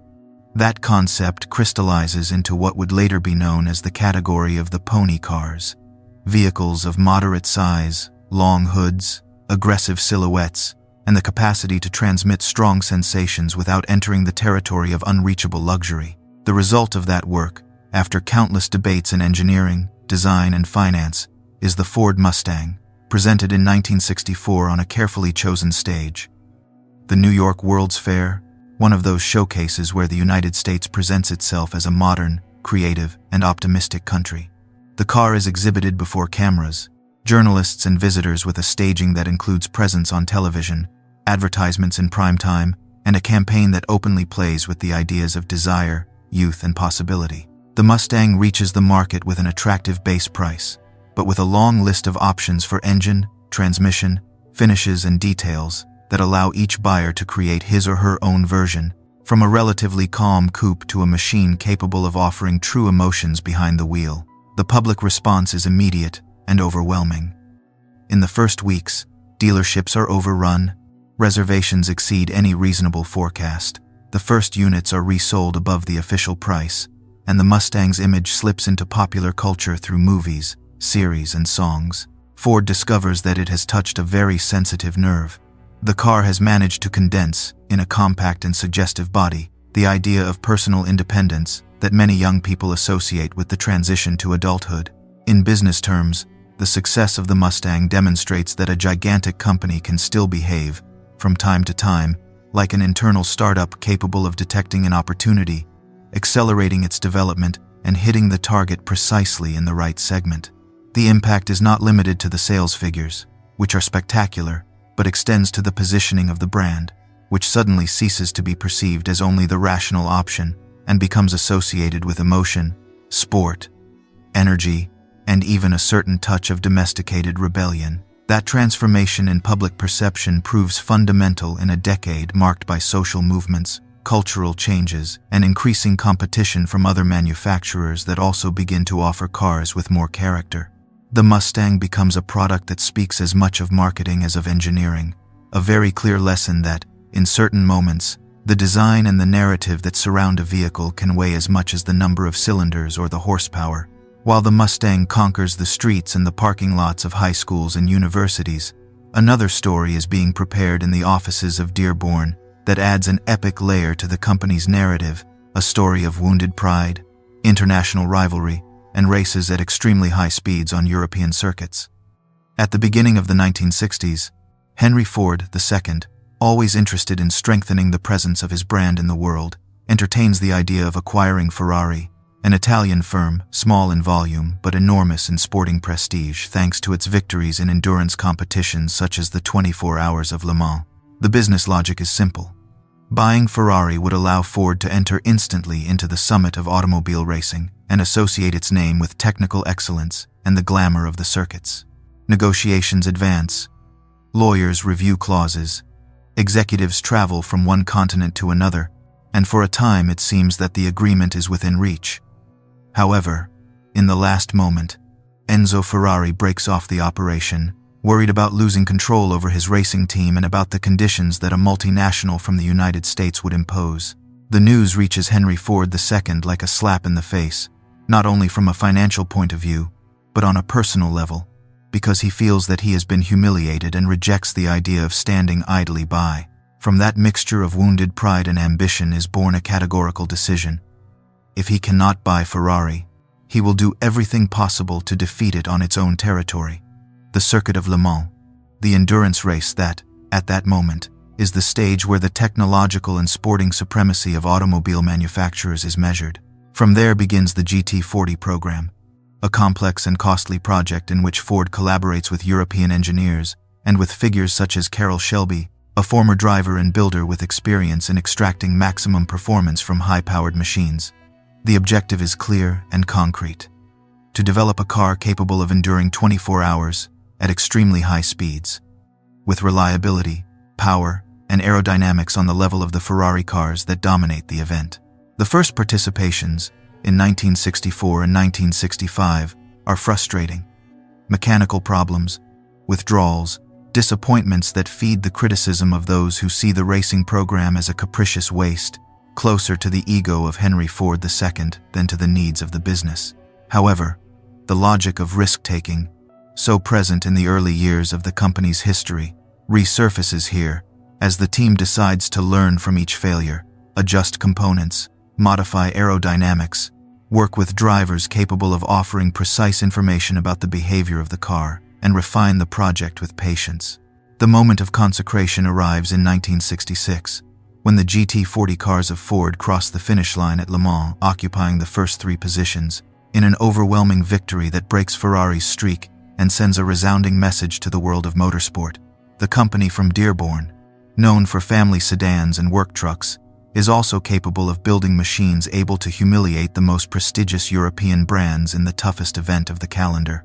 That image of the 3 cars lined up, which some consider an excessive publicity stunt and others a symbol of total dominance, becomes engraved in the memory of motor enthusiasts and becomes an intangible asset for the brand, which from then on can speak of state-of-the-art technology, competitive spirit, and passion for speed based on facts and not on empty slogans. The Le Mans program continues with new victories in subsequent years, consolidating Ford's presence in the world of endurance racing and multiplying the impact of its commercial campaigns, which can associate sporty street models with the aura of those victorious prototypes. From a business perspective, both the Mustang and the adventure at Le Mans illustrate a crucial idea. A company that has dominated the market with functional products and efficiency strategies can, when the moment arrives, find itself forced to invest in emotion, prestige, and brand building to remain relevant. That implies assuming significant financial risks, accepting that some projects are not justified by their direct profitability, but by the effect they have on public perception, and combining the coldness of numbers with the understanding that consumers also purchase stories, symbols, and aspirations. Ford, in those years, manages to balance that equation with considerable skill, although beneath that dynamic surface begin to appear, still in an incipient way, the energetic, regulatory, and competitive tensions that, in the following decade, will put the company's capacity for reinvention to the test in a less naive world, more concerned with safety, fuel consumption, and the consequences of industrial decisions. Crisis, scandals, and permanent reinvention. At the beginning of the decade of 1970, the landscape of the automobile in the United States still seems dominated by large bodies, 8-cylinder engines, and the sense that gasoline is an almost infinite resource, cheap and inexhaustible, and Ford, like its rivals, relies on that context, with a range of heavy and powerful vehicles, oriented toward comfortable driving on long highway straights, while the entire country lives a period of confidence in its own industrial capacity. However, in very few years that certainty collapses, because the world of oil stops being a stable backdrop and becomes an unexpected protagonist. The embargo by the Arab countries in 1973 drives up fuel prices, lines appear at gas stations, the government imposes speed limits to save energy, and, suddenly, the grand American sedan stops being a symbol of success and becomes a costly burden that many drivers begin to question. That traumatic shift catches the big three of Detroit, including Ford, off guard, because for decades they have invested in platforms designed for large engines, soft suspensions, and a driving comfort that did not consider fuel economy as a decisive purchasing factor. Those who come to the rescue of the driver, seeking to spend less at each visit to the pump, are, to a large extent, the Japanese manufacturers, with Toyota, Honda, and Datsun, the future Nissan, at the forefront, offering compact and light cars, reliable, with four-cylinder engines moderate in power, but very restrained in thirst and built with a perceived quality that surprises many consumers used to tolerating rattles, premature rust, and imprecise fitments. The psychological blow for the United States industry is enormous. The country that taught the world mass production begins to see how millions of buyers switch to imported models with names difficult to pronounce but very easy to maintain. Ford tries to react to that pressure with a range of smaller cars, and in that context appears one of the darkest episodes in its history, the case of the Ford Pinto. Conceived as an economical subcompact, launched at the beginning of the 1970s, the Pinto is born rushed. In an environment where speed to market seems more important than prudence in development, and it soon becomes entangled in controversy because of the position and protection of the fuel tank in the event of a rear impact. Accidents, resulting in fires, fuel lawsuits, investigations, and a media storm that worsens when internal documents emerge, in which the economic cost of reinforcing the design is compared with the estimated cost of possible compensations to victims, a cold calculation that for public opinion becomes a symbol of the dehumanization of large corporations. Beyond the technical and legal details, the Pinto case profoundly damages Ford's reputation because it adds to a growing sense that the manufacturers of Detroit have relaxed their quality standards, rely too much on the size of their domestic market, and react slowly to new demands in safety and the environment. The federal government tightens regulation. Stricter rules appear on emissions, crash resistance, and fuel economy labels, and the figure of the manufacturer that decides alone how a car should be is surrounded by agencies, committees, and legislators who demand data, tests, and costly changes. For a company accustomed to thinking in terms of production efficiency rather than external requirements, this new reality is lived as a constant nuisance, but ignoring it is no longer an option, because consumers begin to inform themselves and compare characteristics that they hardly looked at before. Meanwhile, the Japanese continue their advance, and with it comes another painful comparison. The cars of Ford, General Motors, and Chrysler accumulate recurring failures, rust prematurely, and present problems with transmissions or electrical components, while the imported models gain fame for always starting, for enduring hundreds of thousands of kilometers with basic maintenance. In conversations at bars, in neighborhood workshops, and in opinion columns, jokes become popular at the expense of the reliability of United States brands, a blow to the self-esteem of an industry that had been synonymous with robustness. Inside Ford, some engineers and executives perceive that the challenge of the decade is not to build more spectacular cars, but to return to the product a solidity that allows it to compete on equal footing in quality with the newcomers from Japan and Europe. The corporate response is slow, but eventually arrives in the form of internal programs focused on process improvement and an obsession with reducing manufacturing errors. Campaigns that adopt slogans such as "Quality is job one" to transmit, inside and outside, that the company understands the message and commits to change. These efforts are not just phrases painted on walls. They involve reviewing control methods on the shop floor, modifying relationships with suppliers, investing in training, and, most complex of all, changing a culture where, for years, volume had mattered more than excellence. Moving from measuring success only in cars produced and sold to taking into account defect rates, return to workshop rates, and customer satisfaction represents a shift in mentality that does not consolidate overnight, but that is essential if Ford wants to regain credibility. In parallel, the company begins to structure more clearly its European operations, where consumers have long shown different tastes. They favor compact cars, smaller engines, and more agile handling, adapted to dense cities and narrow roads. Vehicles such as the Ford Fiesta, the Escort, or the Sierra, developed and produced mostly in Europe, show that the company is capable of thinking in a decentralized way, adapting to regional demands instead of exporting unchanged the logic of the United States market. In this way, Ford trains itself in a kind of European laboratory for a future in which no major manufacturer will be able to live enclosed in the reality of a single country, no matter how large that country may be. In the United States, however, the transition is lived amid turbulence. The second oil crisis, at the end of the decade of 1970, again drives up the price of gasoline and reinforces the idea that the era of energy waste has ended, although some executives resist internalizing it.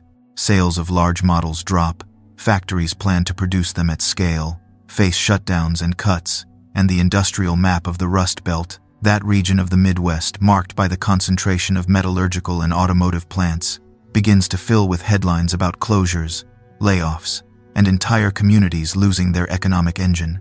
Ford must make painful decisions, from shutting down facilities to negotiating with unions reductions in headcount and changes in labor conditions, while trying to preserve its financial capacity to continue investing in new projects. In that complicated climate, the company experiments with an attempt to innovate through the launch of the Ford Mustang II, a car clearly smaller and more economical than the original Mustang, adapted to the concerns of the energy crisis, but which, for many fans, represents a betrayal of the sporty and muscular spirit of the icon of 1964. The vehicle sells reasonably well in its first years, driven by the practical need to spend less fuel, but decades later it will be remembered with lukewarmness, as an example of how it is sometimes difficult to reconcile brand identity and contextual demands without generating fractures in public perception. That balance between being faithful to the soul of a model and adapting it to circumstances will become one of the recurrent dilemmas of the industry in the years to come. At the beginning of the 1980s, the general situation in Detroit is delicate enough that people speak openly about possible bankruptcies, bailouts, and mergers, and Ford is not exempt from these rumors. The company responds with aggressive restructuring plans, the sale of non-strategic assets, the concentration of efforts on more modern platforms, and a renewed emphasis on improving the efficiency of its plants. Multifunctional teams are introduced. Executives look with interest at what the Japanese competition is doing in lean production techniques, and they begin to understand that the battle will no longer be fought only in design studios or marketing offices, but in the way each minute of work is organized in the factory and each relationship with suppliers is managed. It is in the midst of that need to make a qualitative leap that one of the most emblematic projects of the era takes shape, the Ford Taurus, which will see the light in the middle of the decade.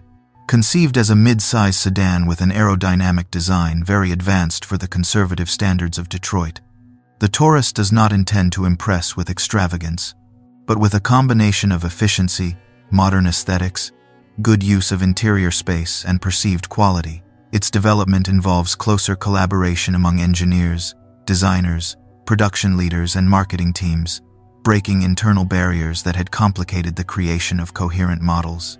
When it reaches the market, it becomes a notable success and a symbol that Ford can, once again, set the trend at the heart of the United States market, and not only in sports niches or work trucks. If we look at these decades as a whole, what we see is a company that chains energy crises, product scandals, and loss of market share to foreign competitors, and still manages to find footholds in quality improvement, regional adaptation, and projects such as the Taurus that demonstrate its capacity for learning. That logic of stumbling, recovering, and trying again will be key when, at the end of the 20th century, Ford decides to expand through acquisitions of luxury brands, experiment with new global alliances, and face an environment where globalization and financial turbulence will require decisions of an even greater scale. Globalization, luxury brands, and the Great Crisis. At the end of the decade of 1980, Ford reaches the final stretch of the 20th century with a sensation of second wind. It has survived the oil crises, It has learned to look with respect at Japanese quality. It has once again set the rhythm of the market with models such as the Taurus, and it maintains its historic dominance in the F-Series trucks. But in the executive offices, an idea begins to repeat itself in meetings and presentations. If the industry is going to be global, the company cannot settle for being strong in the United States and competitive in some European markets. It must build a portfolio capable of playing in all leagues, from the accessible small car to the large representation sedan, and that requires, according to many executives, acquiring prestigious brands in segments where Ford, because of its popular identity, enters with difficulty. With that mentality, the company begins a phase of acquisitions that will change its internal map for 2 decades.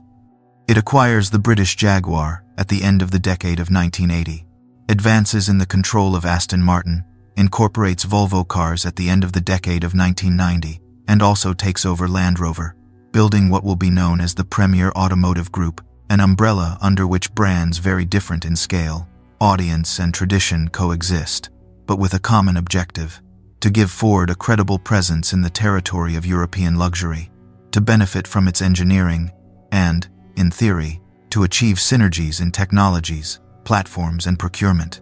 The image of a conglomerate that brings together British sports cars, Swedish high-security sedans, and all-terrain vehicles with aristocratic pedigree feeds the idea of a sophisticated group capable of standing shoulder to shoulder with the German giants. While these acquisitions occupy newspaper covers and generate enthusiasm among some analysts, the bulk of the business continues to depend on far more down-to-earth vehicles. The F-Series trucks consolidate themselves as the best-selling product year after year in the United States. The Ford Explorer inaugurates and exploits the fashion for family all-terrain vehicles. Mid-size sedans, such as the Taurus and later the Fusion, maintain their position in a very competitive market, and in Europe and Latin America, the Fiesta, Escort, Focus, and related models sustain the presence of the brand in compact segments where price, consumption, and agility matter as much as interior space. In those years, Ford lives a kind of double life. On the one hand, that of the great mass manufacturer that produces millions of cars for ordinary people, and on the other, that of the owner of legendary names that shine in the shop windows of affluent neighborhoods. The integration of that puzzle turns out to be far more complicated than the mergers and acquisitions dossiers suggested.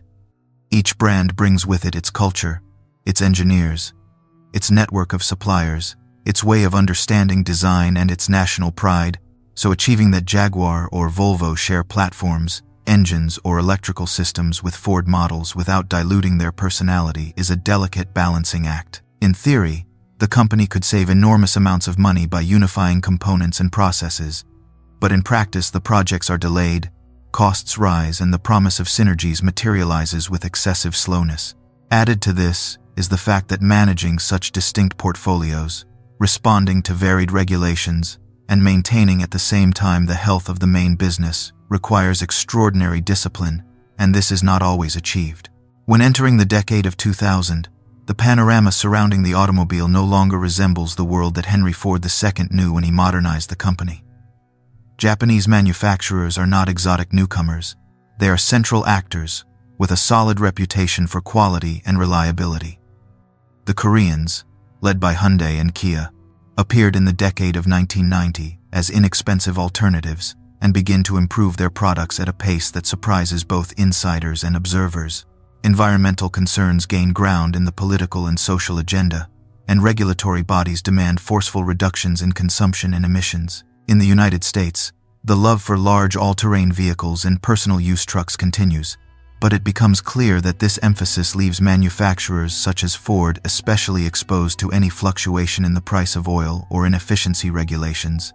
The first years of the decade already show symptoms of fatigue, profits narrowing, models losing attractiveness compared to more modern or efficient rivals, difficulties in coordinating global operations, and, in the case of the acquired luxury brands, economic results far less brilliant than promised.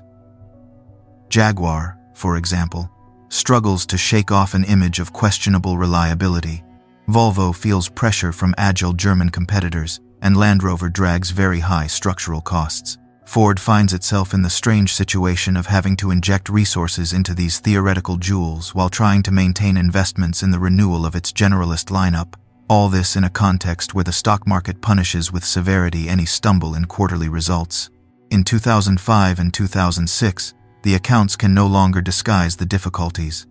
The company enters into severe losses, announces plant closures in the United States and Canada, cuts thousands of jobs, and presents a plan called The Way Forward, aimed at simplifying the structure, reducing installed capacity, and concentrating energies on the products and markets with the greatest real potential. It is evident that the model inherited from decades of expansion no longer works in the new global reality, and a strong shakeup is needed. In this context, arrives a figure external to the Detroit automotive culture who will prove decisive. Alan Mulally, an executive with a career in Boeing, accustomed to managing gigantic programs and dealing with complex technologies and long development cycles. Mulally lands in Dearborn with a mix of curiosity and skepticism from many veterans, but he very quickly makes clear two ideas that will become a compass. The company must stop behaving like a group of independent kingdoms and start acting as one Ford on a global level, and it must concentrate its efforts on a limited number of platforms and models, reducing duplications and internal wars between regions. His management style contrasts with the tradition of closed corridors and opaque power struggles. He establishes weekly business review meetings where the heads of each area present their results with simple color codes. Sincerity in recognizing problems is rewarded and more than failure. What is punished is the attempt to disguise reality. That cultural change, apparently modest, begins to break inertias and to force collaboration between teams that previously competed for resources. In parallel, and perhaps as one of the most courageous decisions in the recent history of Ford, the company decides to anticipate a financial storm that has not yet fully broken and turns to the credit markets to obtain a huge line of financing backed by almost all its assets, including the iconic blue oval logo. That move, criticized by some as risky at the time, gives the company a crucial liquidity cushion just before the financial crisis of 2008 sinks the banking system, freezes credit, and causes automobile sales to fall to levels that had seemed impossible to imagine a few years earlier. While General Motors and Chrysler arrive late to that race for financing and end up in situations of bankruptcy and public bailouts, Ford suffers the blow, accumulates losses, and is forced into very tough adjustments, but it manages to avoid the formal process of a government rescue, something that will become a marketing argument and a symbol of resilience. The recession forces an acceleration of divestments that had already been under consideration. The premier automotive group is dismantled step by step, with the sale of Aston Martin, the exit of Jaguar and Land Rover into the hands of Tata Motors, and the later separation of Volvo, which allows the financial burden to lighten and resources to concentrate on the Ford brand and the Lincoln division. The romantic idea of a group that controls several luxury labels gives way to the practical need to survive and to return to a simpler structure, where the focus is on doing very well a reasonable number of things instead of spreading itself thin in too many battles at once. From a business learning perspective, the message is clear. Growing through portfolio expansion can be tempting, but without carefully executed integration and a solid financial base, these acquisitions become anchors rather than sales. At the same time, the Plan One Ford begins to bear fruit in the productive and commercial areas. Models such as the Focus and the Fiesta are conceived with a global vocation, adapting details to each market but sharing platforms, engines, and architectures, which allows economies of scale to be leveraged and industrial complexity to be reduced.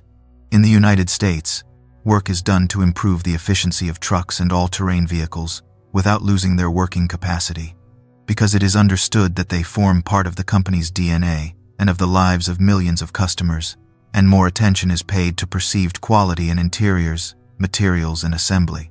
The external narrative stops revolving around being simply made in America and begins to emphasize intelligent design, energy efficiency, and accessible technology, with connectivity systems and driver assistance features that show that Ford does not intend to fall behind Japanese, German, or Korean rivals.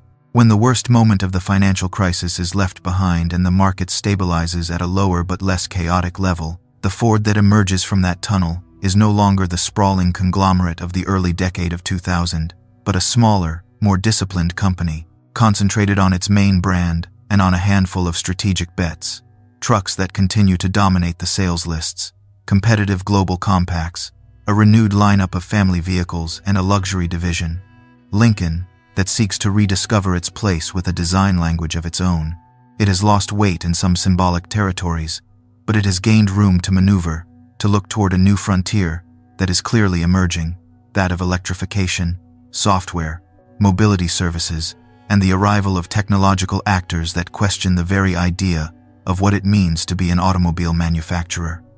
A challenge that will force the company to reinterpret its history once again, this time in terms of digital platforms and high-voltage batteries. From car manufacturer to mobility company, when the dust of the great financial crisis begins to settle, around the early years of the decade of 2010, Ford once again finds itself facing an uncomfortable mirror. It has saved its life thanks to a mixture of bold decisions and painful cuts. It has simplified its structure, it has regained liquidity, and it has organized its model portfolio, but the world before it begins to operate with rules that do not resemble much the ones that guided the game in the 20th century. In internal conversations, it is no longer enough to talk about platforms, engines, and cost per unit, because concepts appear that 20 years earlier would have sounded foreign to a car factory. Software, subscription services, remote updates, digital onboard experiences, and the idea emerges strongly that perhaps the business of the automobile may stop revolving around selling a vehicle to focus instead on something more abstract, mobility understood as a continuous service. In that context, Ford decides to rely on what it knows best, while at the same time exploring territories that feel unfamiliar. On one hand, it strengthens its historic dominance in pickup trucks and sport utility vehicles, understanding that there it has a base of loyal customers who trust in the working capacity of an F-150 or in the versatility of a sport utility vehicle to combine family and leisure, and it adapts those products to the new era with more efficient engines, aluminum structures, and driving assistance technologies that help drivers park, stay in the lane, or brake in emergencies. On the other hand, it reduces its commitment to traditional sedans in the market of the United States. Aware that a large part of the public has migrated toward vehicles with greater height and a feeling of safety, a controversial decision for those who saw in models like the Fusion or the American Focus a mark of identity, but coherent with the sales figures. At the same time, the company intensifies its efforts in the field of connectivity through multimedia systems like Sync, which integrate the mobile phone, navigation, and voice control into an interface designed to coexist with the technological giants who dispute the territory of the connected car. Hardware engineers, accustomed to measuring metal tolerances and material resistance, begin to work side by side with software developers, user experience specialists, and cybersecurity experts, because the vehicle is no longer understood solely as a mechanical machine, but rather as a device that exchanges data, updates itself, and connects to external networks. That mixture of cultures generates frictions, but also opens opportunities to redefine what innovation means in a manufacturer with more than a century of life. Environmental pressure becomes, during those same years, an irresistible force. International climate agreements, European emission standards, and regulations from states like California oblige any global manufacturer to take very seriously the reduction of carbon dioxide and the transition toward alternative forms of propulsion. Ford had flirted with hybrids and electric vehicles since before the crisis, but always in modest, almost testimonial volumes. Now the situation is different.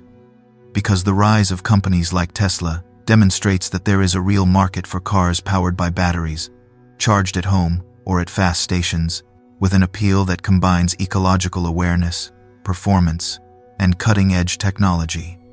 Ignoring that wave would mean repeating the mistake of underestimating the Japanese in the 1970s. The company's response takes form in a new chapter of its product history.